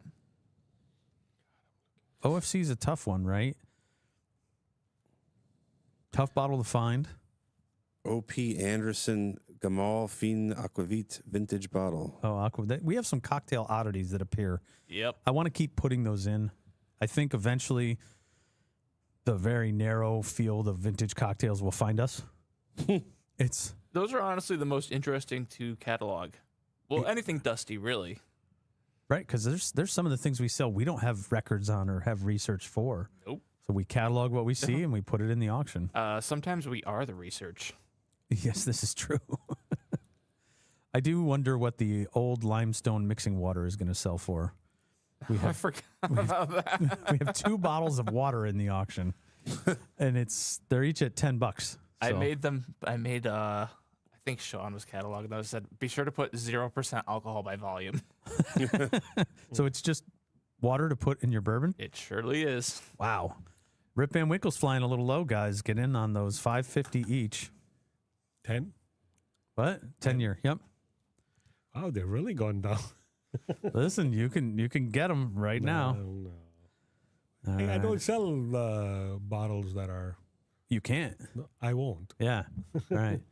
But I don't have so many. But there is You could consign to us, but you can't. yeah. You can't take in from us. No, that's I know that. Yeah. So Old Weller, That's why I bought what I wanted. Yeah. I know it's just personal stuff. Yeah. lot 574 is the original 107 proof. This is Old Weller, 107, 7-year, 1.75 liter bottle with the plastic box. That's at $2,000 right now. Antique 107. And well, it was before it was Antique 107. It was Old Weller Old 107, Weller, and and it it's had a a 7-year age 1.75. statement. Yeah, that's a great bottle. Yeah, but you can't find that anymore. No. There is no 1.75, I don't think. I've never seen it. I don't know if they still make it. This one's On the 107, I don't think. This one's between 1982 and 1985, based on the tax stamp. Great cataloging, Vinny. You certainly have figured out how to date and age some of these bottles. I'm looking at all the emails here. Your shipping request is coming in here. I There got shouldn't- bookings already. There shouldn't For be any pickups. shipping requests. I got Oh, okay. pickups. You don't have a filter on your inbox. I do. Those are people who put in their information for shipping. Yes. We're trying out a new system for that. Yeah. Why don't you explain that to the world? So in the past, we had you send us an email and reply for shipping request. We put at least a temporary system in place where it takes you to a form, you fill out the form, and then we get the information that you want to ship. It's going to cut down on the back and forth after the auction, and it gives people the information on what the shipping costs and if you needed an alternate address to ship it to. It was the best we could do before this sale. I think in the future we may have a complete experience where you do like a walkthrough, and Yeah. but the bookings are working. The shipping stuff is working at the moment, and hopefully it'll speed up the post-auction process. What we cannot do in holiday times is speed up how fast the bottles go out. You're going to take off? I'm going to take off, but I'm going to pay for my stuff. Okay. Yeah. Just hit the pay button on Just the hit app. the pay button. I'm gonna Okay. that okay yeah. or no? No, we'll work it out later. Don't worry. Yeah. Take the bottle? Yeah. Well, we got you covered. We know where We you got are. covered. Yeah, I know where to find you. I have it, so I brought a lot more. You're but- all set. Arun, thanks for coming on the show. Thank you. Thanks. Appreciate it. Have a good one. Cheers. I appreciate you guys. I'll see you in the store this week, I'm sure. thank you. All right. You want to grab the bottle? So, Thank you. Oh, good. Thanks for coming on. So let's talk about the invoices. So I'm looking at the invoices here, and it's actually a running invoice. So if you buy something early on, okay, thank you. if you buy something early on, you could technically pay for it and then buy something else, and it'll add it to the invoice. It's a running invoice. The only thing it will not have automatically, obviously, is shipping. So, Well, we're going to build card on file for shipping. right. Once you've registered, we have the card on file, so you're set to go. The other thing is that we're going to automatically charge. That's the other thing that we're going to do. We're going to automatically charge cards on file tonight, so that everything's done. You don't have to worry about it. That's so much easier, I think. It's going to go through. I think I have one person who requested an alternate payment method, and that's not a problem. We can deal with that later. But I think we're just going to take out a bunch of the steps for post-auction. Then they just have to determine whether they need it shipped or whether they're going to come pick it up for me. Yeah. And we're going to continuously improve that process. Like I was telling you about the method of lean startups where okay, that worked. How can we improve it? How can we make it work a little better? And we're using technologies like our email systems like Klaviyo and Zapier, and we're going to get it as tight as we possibly can for you so that there won't be any customer service issues. You don't ever run into customer service issues though, Vinny, do you? No. I mean, after the fact, everyone's really cool. Yeah, everybody is. Pre-game, I get questions. Lots of You questions. did get some interesting questions before this auction. It's like, can you send me a microscopic electron microscope picture of Yeah. of this, that, or the other thing? All right, so I'd like to get back to Tom, a topic that we touched on at the beginning of the show, and that's best whiskeys of 2025. Yes. Some How's of that which- redemption doing, by the way? Arun bought some wine. I'm sorry to interject, right? Yeah. So I'm gonna go help them pick that. Okay. Go for it. But We'll I'll hang be out. back. Yeah, well, then you can cover for me because I'm going to have some of my sandwich over here. in a minute. Sandwiches. I was Yeah. gonna go pee too. This is. You're not going to leave me straight. We got to get the sign. Be back in 5 minutes and have it hang. No, from that's the not back. fun to watch. We have plenty to talk about. Yeah. All right, let me get back to my show notes, and then I'll tell you what we're looking at here. What do you think, in your opinion, Tom, something that we've obtained and tasted here, what gets close to your top for 2025? I mean, we just had the Jack 14. It's all the obvious stuff. So, Jack 14, the Beacon. A Wild Turkey Master's Keep Beacon was excellent. Excellent. It probably was better than the Jack 14. That's it. It is better than the 14. The 14 is fantastic. I was this close to opening a second bottle at Thanksgiving because I wanted everybody to share the best things that we opened for the year. And the Right. Beacon, I only had 3 little pours left in it. Well, just kill it. Yeah, that was it. I saved it for a couple people who came over. And I mean, if someone was like, "Oh, I really want you to open it," yeah, sure, I'll do it. It better be somebody who's going to really enjoy it, in my opinion. Birthday bourbon's closing up. So Wild Turkey Masters Keep Beacon, Jack Daniel's 14. What else did you taste this year that was just banging? Great. I thought Knob Creek 21, which I have some here if you want to try it. Knob Creek 21. Yeah, maybe I will take a tap of that. Buckner's 15 year. Okay. That is really complex. And what was the story with Buckner's again? I know there was the whole Some of the Buckners is buff turkey. buff turkey, but what was the other? They don't really tell you who made it. You remember how you talk about putting the signs up and changing distilleries? Yeah, and- you had to do a lot of homework to figure out which juice was in the Buckners because I think there was a 13-year, a 15-year. but they're fantastic. Like they're not. I don't know if those were honey barrels per se, or what Buckner's was doing, or if they cracked a deal, or how that all came down. But they're really complex and different, and the mash bill is really different too. I think. Yeah, I think that Wild Turkey and Buffalo Trace just didn't want to put their name on it because it wasn't really part of their core product. Do you think that Wild Turkey or the other one there were experimenting with mash bills, Oh, I just thought of something. and then they said, "All right, well, Well, it's Wild Turkey that was distilled at Buffalo Trace, correct? that's what buff turkey was." Yeah. Yeah. Well, if it didn't come out like a Wild Turkey product, I can see why they didn't want to release it. However, they are 2 different companies, right? Right. So there was some sort of money exchanged Yep. where they paid Buffalo Trace for the distillation and brought the barrels back to their place, and then Wild Turkey decided to sell them elsewhere. I'm sure everybody made money, but why is there a missed opportunity for them to actually make buff turkey? Why does it have to be this legendary whiskey thing that we need to Because go if looking for? if they did it regularly, it wouldn't be mythical and legendary. And they knew this. Is there not room for collaboration in the whiskey business? Like, There's room for collaboration, but that doesn't mean it's gonna be a hit. you know? also don't know if it's going to come out good right. because you could put it into the barrels today, and 12 years from now or 7 years from now, you're like, oh boy. I don't Well, wanna right. call Maybe this buff turkey, but maybe Buckner's and Buff Turkey and all them. Maybe they put it in the barrel 6-7 years later. They taste it like, oh boy, put I'm that in the back, speculating. put it back in a rick house, and then it came out 13 years later and it was fantastic. Or 15 years, whatever. 2 things I didn't get to try this year was the E.H. Taylor that was added to the Buffalo Trace Antique Collection. That just came out though. It just came out this fall. Right. I do have some notes on that, and I was going to tell you that it's fascinating when you read the Buffalo Trace press release. Mm-hmm. They give you every single detail on this whiskey. This is E.H. Taylor Straight Kentucky Bourbon Whiskey. They know their people. They know if they didn't put it there, they're gonna ask. Distilled in spring of 2010, released in fall of 2025. So you're getting a 15-year E.H. Taylor. 100 proof, so bottled and bond. What's the most expensive E.H. Taylor? Normally would be a Warehouse C Tornado Survivor, but Yeah, that's like a $2,000 to $4,000 bottle. I yeah, think. but Now this bottle is bringing 2,000 plus on secondary market. I haven't seen one come to auction. yeah, but yet. just curiosity factor. So you get what is it supposed to be? Is it 15-year E.H. Taylor? So it's not a Sazerac 18. It's not a William LaRue. They're not calling it 15-year E.H. Taylor, just calling it E.H. Taylor Straight Kentucky Bourbon Whiskey. But this one happens to be 15 years old. Yes. This batch. So they show the whole recipe, not exactly the ratios or anything, but Kentucky corn, plump rye, distiller's malted barley.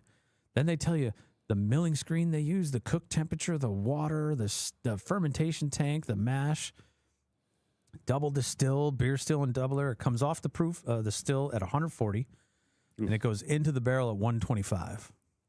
So they water that down a little bit to go in the barrel. Yes. Well, barrel entry proof is important because that's part of their magic. Right. Put in a 53 liquid gallon barrel.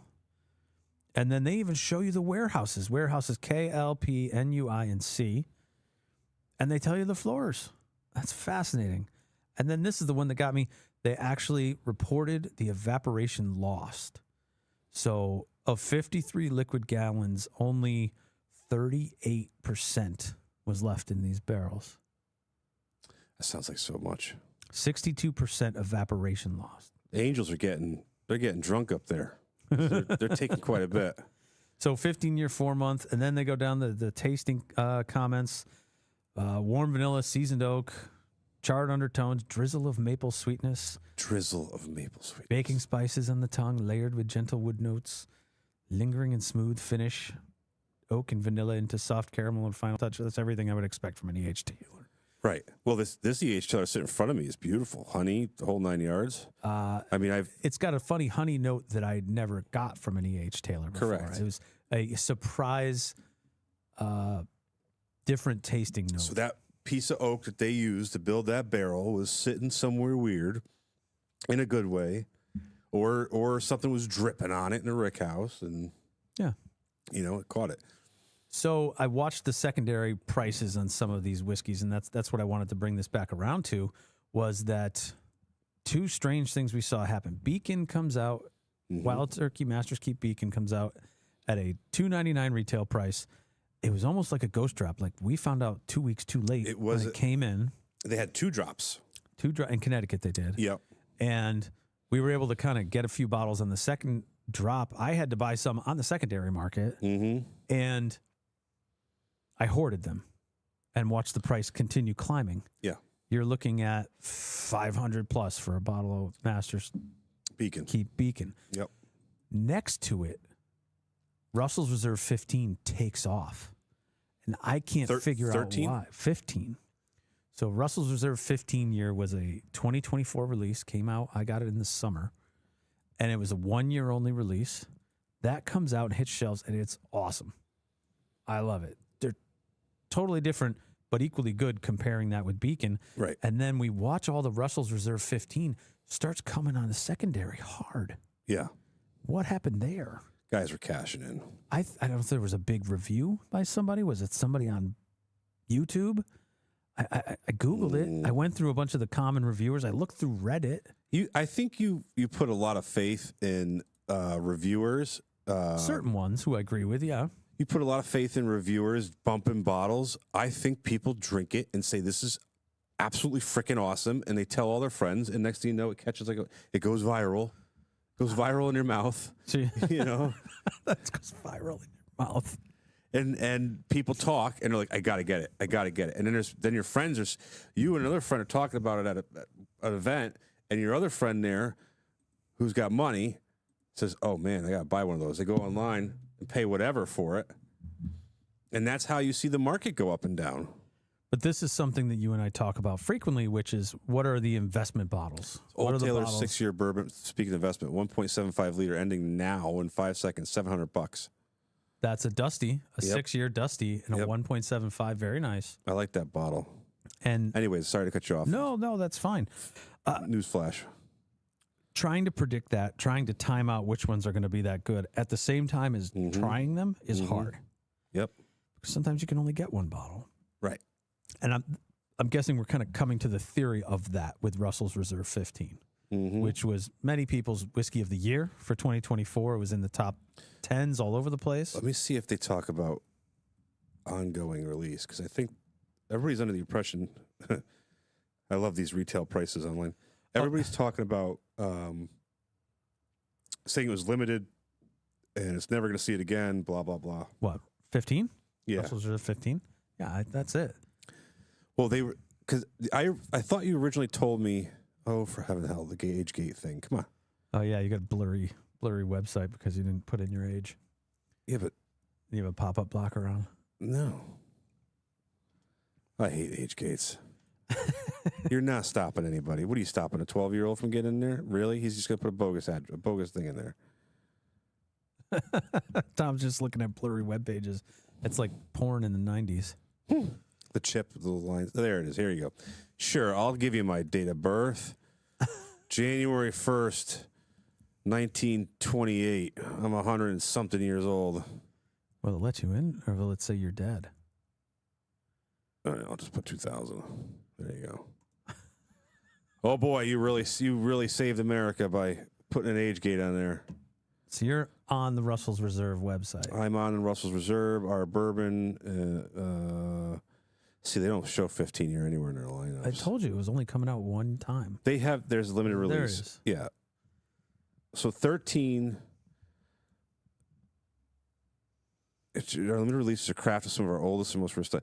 Well, they make it sound like 13's a limited deal or a Well, they've one-shot deal. done 3 years of that now, 3 or 4 years. It matters what's in the rickhouse, what they put up, and when they did. For the Beacon, they blended in 16-year with 10-year, so I'm guessing they held back the 15. Right. Maybe next year they'll make a Russell's Reserve 17. I thought 13 and 17 were going to be. I thought 17-year was going to be their mainstay. I thought I read that somewhere. I don't remember it. Because everybody's coming up, like, look at Knob Creek has a 21 and an 18 now. So all the distilleries are coming out with their premium, long age stated stuff. Yeah, I can't find anything on that. They've got enough stuff in the righthouses. I'm sure more interesting Russell's Reserve is yet to come. Mm-hmm. Where they choose to put it or how they choose to blend it, if they're making it. They said that the Beacon's supposed to be the last Master's Keep, but why would you stop doing that? So what they're going to, that's the last of the series. So they're going to get rid of Master's Keep and come out with something new and different next year. It's going to be, I don't know, make something up, you know? Well, get everybody excited, and hopefully we still have Canadian tariffs and more of it comes and stays in the States for us. Yep. So this is interesting. So if you go to the previous single Rickhouse releases, so this year's was Camp Nelson E. I have an F at home that I haven't. Yeah, well, the F was from 2023. The Camp Nelson C was in 22. Apparently, that was the first single Rickhouse. All right. So when I was going through this, looking to see what everyone else is reporting as the best whiskeys of 2025, I start running into those sort of gates where they said, oh, you can't do it as a allocated bottle, or I'm not going to show you a bottle that's a single barrel. Or so let's see what this is according to bourbonculture.com. Let's see. They have rules for what are the best whiskeys of 2025. Remus Repeal Reserve, 104 proof standard regular release. Old Fitzgerald, 7-year bottled and bond. You know what? It was good, but not especially breathtaking. No, but it's available. It's not expensive, and it's very good. So according to AI, Russell's Reserve 15-year was introduced as a limited annual release in 24. Well, they make it sound like it's coming out every year, and we all know that's not the case. I don't think anybody knows anymore. Well, we could be wrong, too. Yeah. Bardstown. Which High one? Wheat. Well, I haven't tried the High Wheat from Bardstown. High Wheat sounds great. Yeah. Bardstown has grown on me really quick. Yeah, I think there's some dedicated Bardstown fans. Mm. All right, here's the one that I totally wanted to get to this today. Eagle Rare 12-year. Bourbonculture.com said nothing allocated or hard to get. Eagle Rare 12-year is as rare as hen's teeth right now. Early reports say it was great, but was good, but not great. Now, that's a bottle that's bringing $300 on secondary market. Right, but Eagle Rare is probably going to have stupid amounts of that available shortly. That makes sense. And for them, it's just wait 2 years and right. Just wait 2 years and charge more. I don't even know what MSRP is on that bottle. $10 more than a 10-year. Woodford Reserve Distillery Series Chocolate Whisper redo. Oh shit! Did I miss Mechagodzilla? Mecha Godzilla? I'm sorry, what's that, Vinny? The tater label with Mechagodzilla. Oh, on it. maybe. Oh, I bet I did. Old Forester 117. Okay, that's good. Remus Master Distiller Experimental. Okay. These are all interesting. And then, of course, Bomberger's PFG. Oh, yes. Bomberger Top of the PFG. list. I wish we had the ability to have like all those like in front of us and we can just like scoff them all down and be like, that's the one for this year.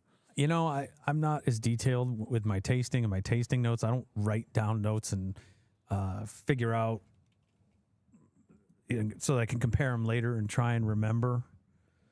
So I don't take tasting notes. I just try to use what's in my mind or what I remember. Well, that's why this is a hard discussion. Right. Well, PFG, I remember, was very flavorful. Yeah. Good finish. I didn't miss Mechagodzilla. Okay, can you explain this to us? Because River Roots 10-year, 7-month single barrel exclusive from Burlington Wine and Spirits. They just slapped a Mechagodzilla sticker on the front. Don't let Toho know. you're doing sticker whiskey now, Vinny? It's a fun tater label. All right, you guys mind if I take a quick break, hit the head? Go for it. All right. Hopefully Tom did show prep and he can carry this, Vinny. So Tom, so Vinny. We should talk about our. Where were you? We should talk about our jailhouse alcohol we were talking about earlier. Hooch. Yeah, well, you try all your weirdo, crazy expressions and everything else, your hot sex and everything else. So, how did that come up before the show? I can't remember. I think we were talking like Prohibition and just stuff like Prohibition. Bathtub hooch and stuff. Prohibition. We were gonna make alcohol. And they were like, how do they do that in prison? Right. And then, when we looked it up, Pruno, or prison hooch, and prison wine. Oh, God. There's a picture of it on Wikipedia. And it's awful. And then we're talking about scissorp and things. Yeah, well, it's basically jungle juice, but it's, oh, my God. Breaded incorrectly because it could be used only in a plastic bag with a bile-flavored wine cooler. No. That's how they describe. I mean, no. Oh God! Depending on time spent fermenting, always balanced against the risk of discovery by officer sugar content. Blah blah blah. Pruno's alcohol content by volume can range from as low as 2% to as high as 14%. That is just a wine cooler. Yeah, and you're drinking god awful. I wish I could show this picture.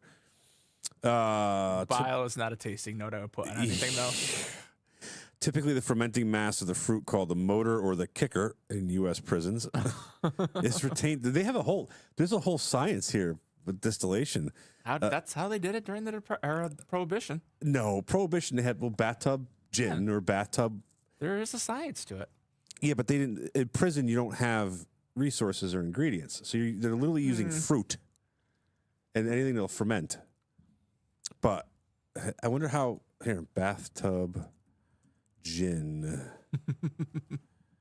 Let me see. Oh, of course, there's a company called Bathtub Gin. Bathtub Gin, style of homemade liquor, blah, blah, blah. Plastic still. Ew, what? Common metal bathtub is used at a time of ideal for ceramic bathtubs fermentation, hence the name Bathtub Gin, blah, blah, blah. Yeah, that's not interesting. I wonder if there's any, I wonder if we have any home distillation people. You know how people brew their own beer at home? I know my, some friends, Italian grandparents off the boat still stomp the grapes in the basement. I know my neighbors across the street make wine, and they do a fantastic job. Mm-hmm. The wine is, I don't want to say wine is easy, but wine is very common. But I wonder if anybody's distilling their own hard liquor. That's a horse of a different color. Because, I mean, there's the moonshine guys out in the Midwest, but I wonder if there's anybody home what distillation. What would we call it? Home crafted. Oh, look at the little copper tin thing they got. Home distillation alcohol is illegal. It's illegal, guys, by the way. Okay, so don't do it. Yeah. It's illegal to produce distilled spirits at home unless you are federally licensed and regulated, blah, blah, blah. I don't care about that. I'm just curious how people do it. Essential oils. What? Some methods of distilling essential oils are also legal, but it is crucial to check local regulation. So there's people that are distilling things. Make it hand sanitizer. You know. Oh, remember during the pandemic when there was the home brewed hand Yes, sanitizer movement? yes. Remember, I'll never forget with Ryan's mother. So there was this right in the middle of the pandemic. This was end of 2020, and she got all the local distillation places or distilleries and They switched over. they were making hand sanitizer, and Mary Ellen had she got a bottle. It was in a liquor like a bottle like this with a shaker top, and it was made by a liquor company. They used their bottles. They just put a shaker top on the top of it, like if it's hot sauce. So I was like, all right, whatever. Hand sanitizer. I put it on my hands. It smelled like rotten gin. Smelled like it was awful. There was a certain film to it too. No film. It was like rubbing alcohol. The ones that we got while I was still working in retail hell, but it was like from a company that had switched over, like wartime footing, to making hand sanitizer. Yeah. There was like a distinct film, and you would like rub it off and smear off like Jello. See, that's gross. See, Yeah. the stuff I had that we had here, it was like rubbing alcohol from CVS.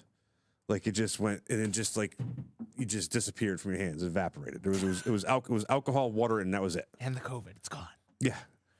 But look at this. This is interesting. If you go online, Black Friday, Vever, which is a like Chinese tool company, make good decent stuff. I have a ultrasonic cleaner from them.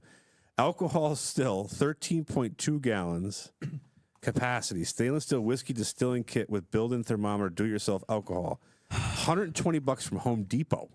What federal laws are you violating? I don't have this in my home. But it's from Home Depot. I'm confused. No, Tom, you can't make alcohol at home. I know, kidding, but You can kind of do some wine, I think. I think, like, well, it's probably There's a proof level. yeah, it's a probably. proof level. yeah, but no, that's bootlegging. Look at this thing. The government wants their take. What are you encouraging people to do? Why don't we get a manufacturer's license for the hell of it? Oh my God, Tom. We'll do it out back. You want to go? Well, We'll put it in barrels and we'll age it underneath the new solar farm. So it could be like a Solar. So age. that's not what Solera aged means. but think about the solar. We could market it as the solar panels. They give this weird vibration Ultraviolet or radiation. they give aged. off this special thing and it makes the whiskey taste better. Well, yes, there are a lot of gimmicky whiskeys, such as the ones that American Metal Sonic. I'm looking at you, but it's actually very good. I actually tried it. It's not bad. like the ones that they play Metallica to. That's what Sonic is. That's the American Metal one.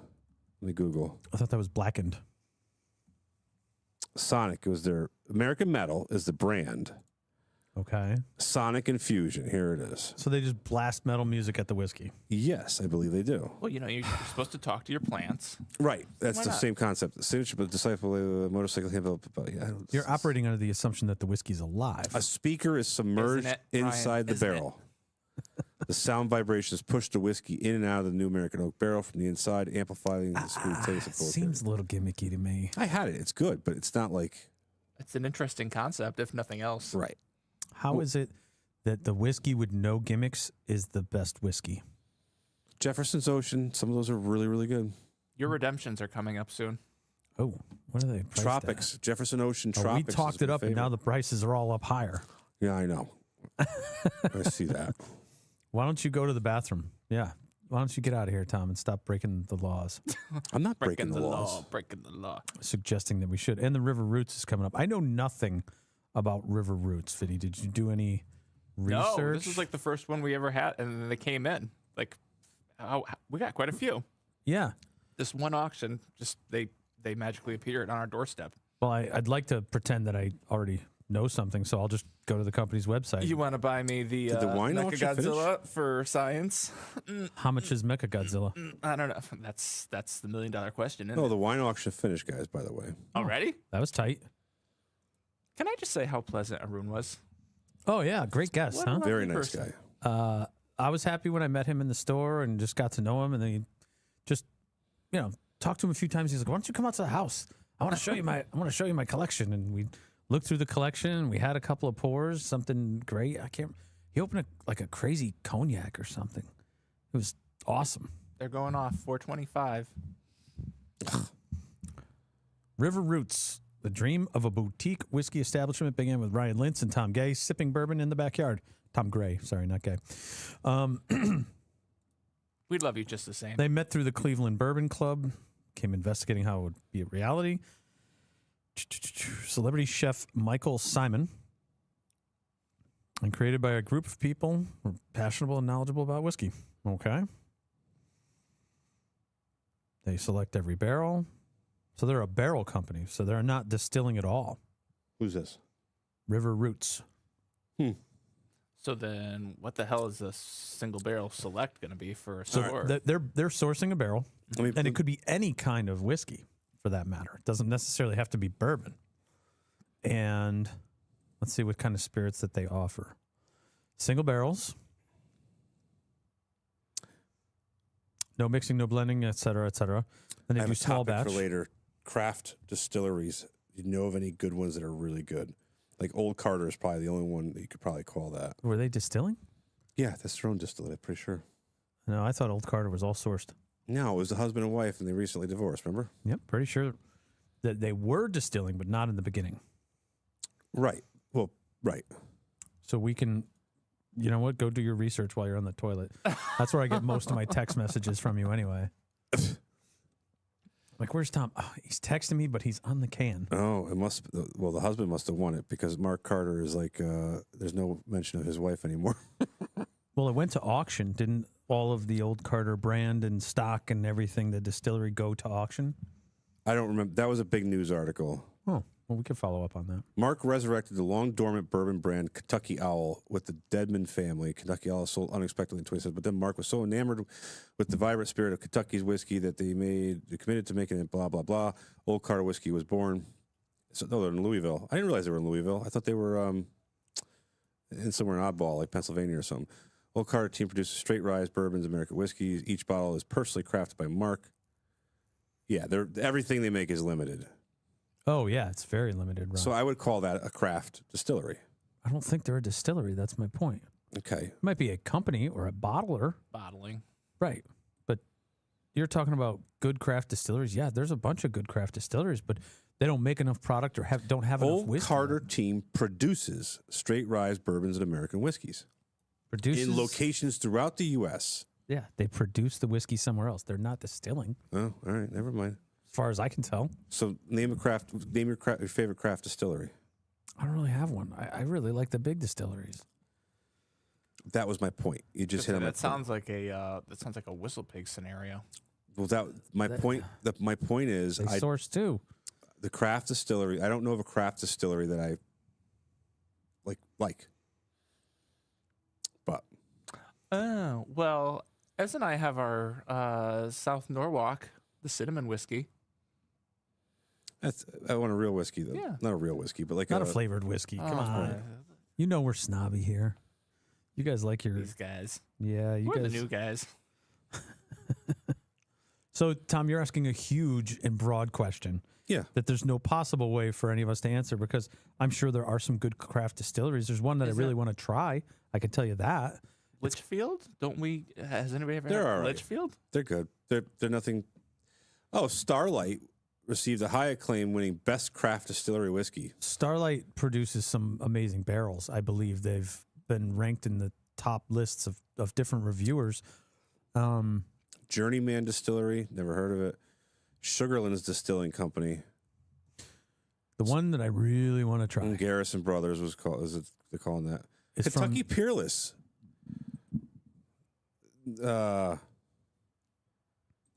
AI is calling Kentucky Peerless a craft distillery. the place that I want to try is in Nantucket. The I'd love island? to try this. It's 888 Distillery. There's a distillery on Nantucket on the island, and they produce a single malt called the Notch, and it's $500-600 a bottle. And that's It better blow my socks that's off. MSRP. And every time I look at it, I go, "This is something I Just really want because to you try." have the highest rent in the country doesn't mean you could charge that. You know what I mean? Like that. I'm skeptical.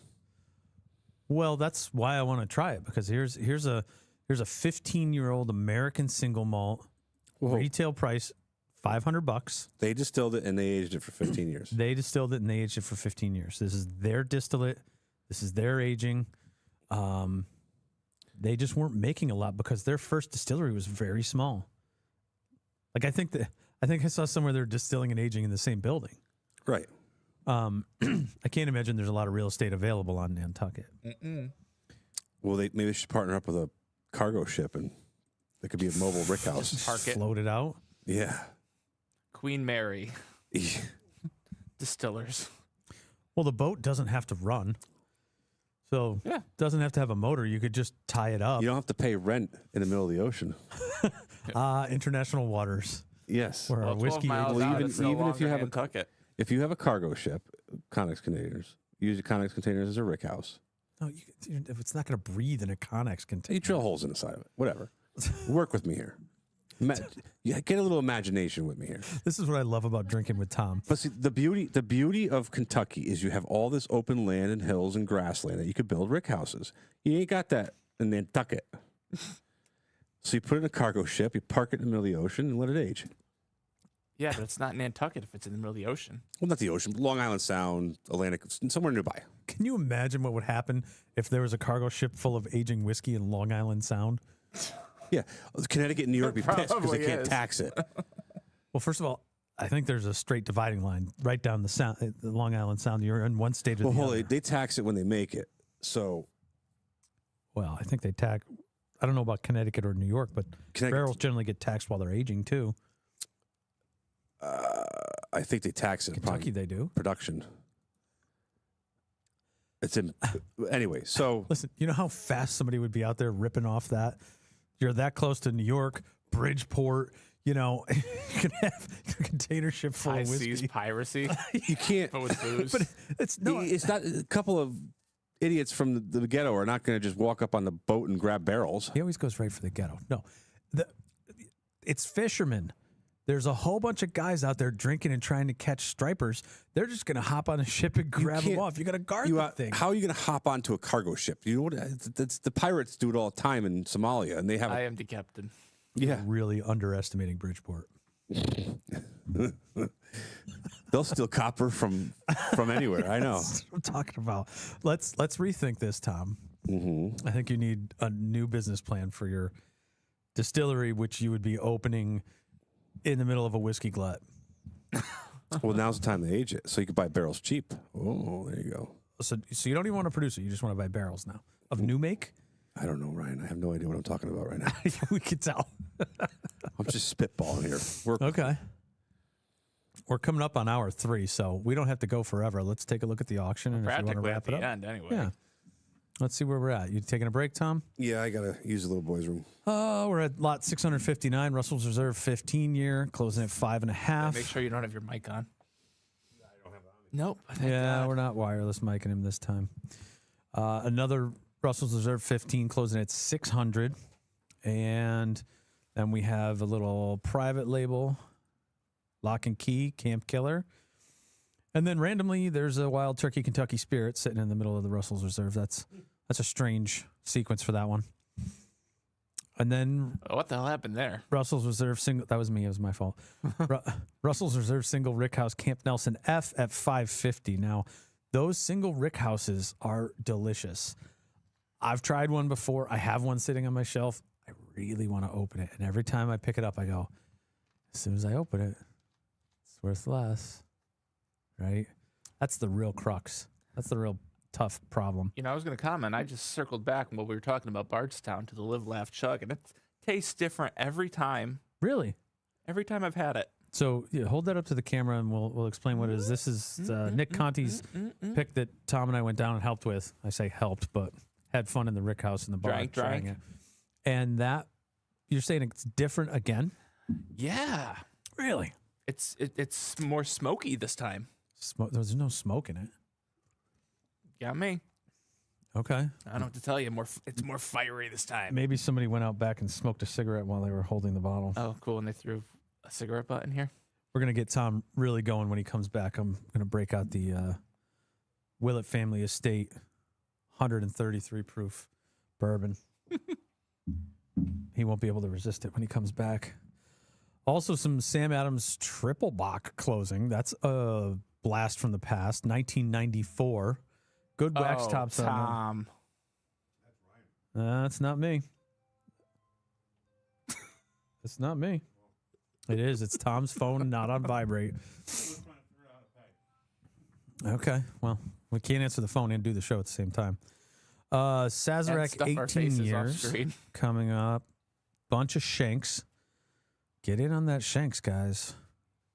And then some short barrels, which is an interesting whiskey. I think they take short barrels and bottle them up, and you get all kinds of different expressions from them. And then, oh baby, Springbank 30 year. Look at that. That's one of those ones where I'm trying to decide: do I have enough Scotch friends to buy a $1,300 or $1,500 bottle of? And of course. Oh yeah, 4.8 thou. For the gallon of Old Fitzgerald? Yeah, the pendulum. Yeah. You keep calling it that, but it's a gallon of Old Fitzgerald in a cradle. That would it sell for $47.50? 40. I don't know. I saw 48. 4.8. 48. No kidding. Can we go to closed? Yeah, we can go to closed and look it up. Old Fitzgerald. Had a farm. That would be a funny song. Let's see. Back to your Springbanks. Yeah, the heavenly glow that Kurt gives them in his photos doesn't help, does it? Yeah, Springbank has great labels. Yep, $4,750 on the Old Fitzgerald. Look at that for a gallon of bourbon. That's amazing. That's a lot of fun. And God, I hope you're local. You can pick up. Yeah, that's the one issue with that thing. There's just no way to ship it. There's just no way to ship it. Or our Yeah, couriers. you can do couriers, yeah. Yep. Then we get into Stag Juniors. There's a ton of Stag Junior in this auction, all different releases, including some of the earlier ones. Little Teeling, some 13th Colony, go into the Handies. Everybody makes the joke, including Jim Gaffigan made the Handy joke, which we've made them all. And then we have Wellers, Weller 12s, Weller Full Proofs. We have something called Wee Mongrel Blended Rum. That's interesting. Antique 107s, a bunch of special reserves. Oh my God, the water. What did the water do? Oh, we can look up what the water sold for. That would be funny. I mean, you could make a real joke saying, Yep, that's exactly what I expected. what did it sell for? $10, both of them. $10 for a bottle of water. Mm-hmm. What do you pay for? We pay for Fiji water these days. Is it $10 for a bottle of Fiji water? Better not be. All right. And then as we get closer to the end, we do have Whistle Pigs. We do have more Wellers. William LaRue Wellers, I believe. Let's take a look. This is a lot of full proof. You got the Weller Millennium coming up. Weller Single Barrel. Is there a CYPB in here? Or is that just called CYPB? There's a single. There's one single CYPB somewhere. I don't remember where there's. Oh, and look at that. We got a Wild Turkey 8-year 101 Dusty handle. That is at $1,000. I've got Wild Turkey 13-year father and son travel exclusive and a couple of 12-year bottles. Master's Keep Triumph, Master's Keep Voyage. Oh, a lonely bottle of Wilderness Trail. Got Willets 6-year, 9-year, 8-year weeded. You've got 9-year Willett Family Estate, and then 12-year Willett Family Estates. Those are sitting at 3 1/4 right now. 10 years, 9 years. The Willett Family Estates in this auction are great. That's why Tom has to drink this one and talk it up. Your Springbank is upon us. Your Springbanks are upon us. What's it at? Oh, wow, whoa. The 30 year? 30 years doing very well. The 30 year is sitting at $1,300. I want to buy that. It would be irresponsible of me, but that's kind of my motto. I am no one to judge. No, everybody seems to love it when we buy a bottle and open it. Oh, I'm just saying, buying things that others might perceive as frivolous or... You do buy things that other people perceive as frivolous, like collectible popcorn buckets from movie theaters. I didn't even send you the one that they're doing for the Silent Night, Deadly Night remake. How many popcorn buckets do you own? I don't want to talk about it. I need to build shelves, I can tell you that. What? Can you tell me why you buy those? It's like a little trophy for seeing the film, a commemorative. But you went and got the popcorn bucket before you saw the movie. You made 2 trips to the theater. That's true, I did.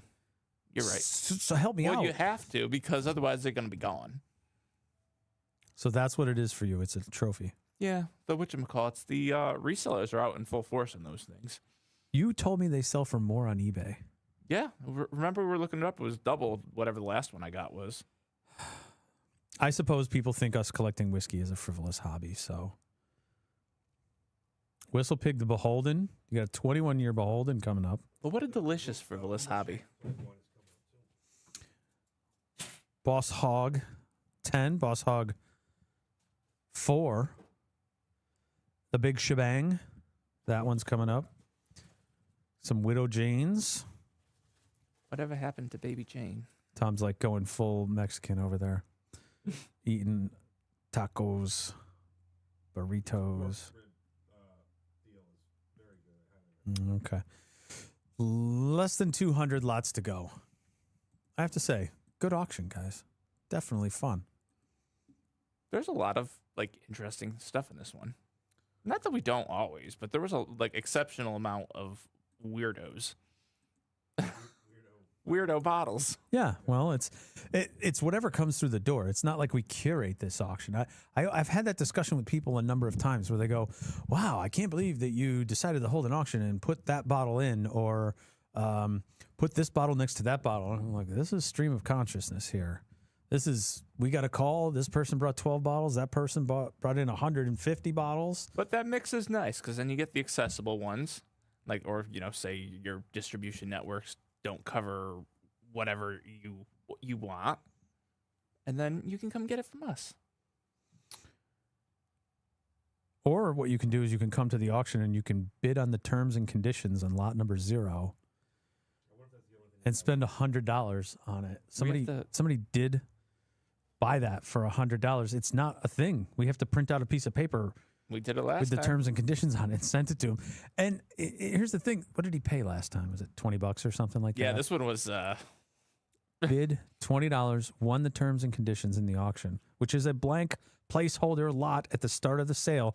And then we said, if you buy this, we're going to print it out, send it to you. We sent it to him. And later I sent a follow-up email and said, "Hey, wasn't that a funny What's the joke? deal?" Wasn't it?" No response. Nothing. I'm flabbergasted. I'm going to do it again. Well, this gentleman spent Spent $100 on a piece of paper. Well, we do send a swag bag when you do that, yeah. Just to try and soften the blow. We have to pick a nice, worthy cause for that to go to. Sure. No, we're going to buy a bottle for staff. Oh, okay. Yeah. Why not? Pick a $100 bottle. We'll open it up to everybody and we'll thank that person on the Tom, air. that smell is wafting over here. It smells so good. Yeah, Tom's eating Mexican food over there. All right. So when Tom comes back, we'll wrap it up. We'll let him have his final pour of Willett Family Estate. By that time, the auction's almost going to be over. So might as well Next auction, it's January or February. We have several collections that are teetering on the line. Depending on when they are received, we'll make the announcement for when the next sale is. Wrapping up today's sale, we will build cards on file unless otherwise notified immediately following the auction. We're already getting in our shipping requests. And I started to talk about this earlier, but shipping is going to go slow. We're going to try to get them out as fast as possible, but you are hitting the post-Black Friday world of crazy shipping times, delays. We'll have a team back there packing the bottles, and we'll get them moving as fast as possible. They are going to go out in the order in which they were received, unless special shipping conditions. So if you have a funky decanter or a weird thing that we have to pack, sometimes those take a few extra days. Tracking will come directly from FedEx. Check your spam folder. You want to watch out for missing that. Frequently, it just goes right to spam, so you got to keep an eye out for that. hopefully in the future we can get a better tracking system coming through. And if you ever really need it, you can send us an email or you can call us. We will be able to get tracking info to you if your bottle's moving. So it goes out in the order that people sent their shipping requests in. I think we got a better system this time, and we'll continue to improve it. How was your food, Tom? Still chewing it. It was fun making the Good Bottle website because I got to write your bio. I like reading it. We have to get those Renaissance portraits up. Oh, yes, you do. So let's see. About Good Bottle Auctions. Tom Selmont is a partner and auctioneer for Good Bottle. He doesn't have access to the website, so Ryan gets to write whatever he wants. I think I do have access now. Tom usually eats his lunch very fast. We're not even sure that he tastes it half the time. His hobbies include ballroom dancing and working in his rose garden. Oh, yeah, he also loves whiskey and wine. I like pink roses the most. Do you even have a garden? Yeah, we have a little vegetable garden thing. Really? A lot. I'm going back to that honey barrel. Gonna try some of that. I will say the 21-year-old Knob Creek wasn't as good this time. Meaning it didn't taste like you remember, or It didn't hit me as wonderful as it did the first time. it's oaky. You got to like oak for that. I didn't see it as oaky, but it's... Here comes all the Mexico burps. On that note, we could wrap it up, Tom. We don't have to force the rest of the show. That's fine. We could finish up. No, it wasn't as good as... the first time we had it, I was like, oh, wow, this is really good. This time I had it, I was like, oh, that's good. It just didn't hit me as wonderful as it did the first time. Okay. I covered just about everything I wanted to do except for try and trick ChatGPT into lying to me about whiskey. I was saying to Ryan, I think you were going then, that the Live, Laugh, Chug tastes different to me this time. I heard that. It's more spicy. Bardstown is they do some really different magical stuff there with the cherry oak staves and everything else. They're definitely ahead of their time. I asked ChatGPT what's the best bourbon in the world. What did it say? Number 1, William LaRue Weller. Really? Number 2, George T. Stagg. Number 3, Pappy Van Winkle 15 and 20 year. And it goes to say most award-winning, critically acclaimed bourbons. Then it goes through and it says best bourbon by professional judging competitions. E.H. Taylor Barrel Proof. Winner at multiple global competitions. What happens if you ask it best bourbon you've ever tasted? ChatGPT hasn't tasted bourbon. Has an existential crisis and nukes the world. Okay. Wow. That's the fantastic. Willett 12 year. It's going off in the auction right now. That's really good. It is. That's good stuff. I'm glad I Spicy and own it. everything. Glad I have it to share. All right, so ChatGPT says the best bourbon you can actually buy with realistic availabilities. These win blind tastings even against high-end bottles, but are attainable. Wild Turkey Rare Breed. I'll agree with that. Elijah Craig Barrel Proof. I'll agree with that. Maker's Mark Cask Strength. Ask ChatGPT how it developed that answer. What are you basing these It actually answered that, but I didn't read it. I don't know. I just Googled it, man. The best bourbon in the world depends on how you measure it. Awards, expert tasting panels, rarity, or collector value. There's no singly universally agreed winner, but there are a handful that consistently rise to the top across competitions, critics, and enthusiasts. Below is a clear breakdown so you can decide what's best for you. Okay. Best budget bourbon in the world. Without looking, can you guess what it is? Old Granddad. Vinny? Best budget bourbon in the Best world? budget bourbon. No, I wouldn't even dare hazard a guess to insult somebody. I would have answered this myself. Wild Turkey 101. And what is that again? Best budget bourbon in the world. Budget bourbon. Yeah. Okay. Yeah. That or Evan Williams Bottled and Bond. All right, let's wrap it up. We did enough show.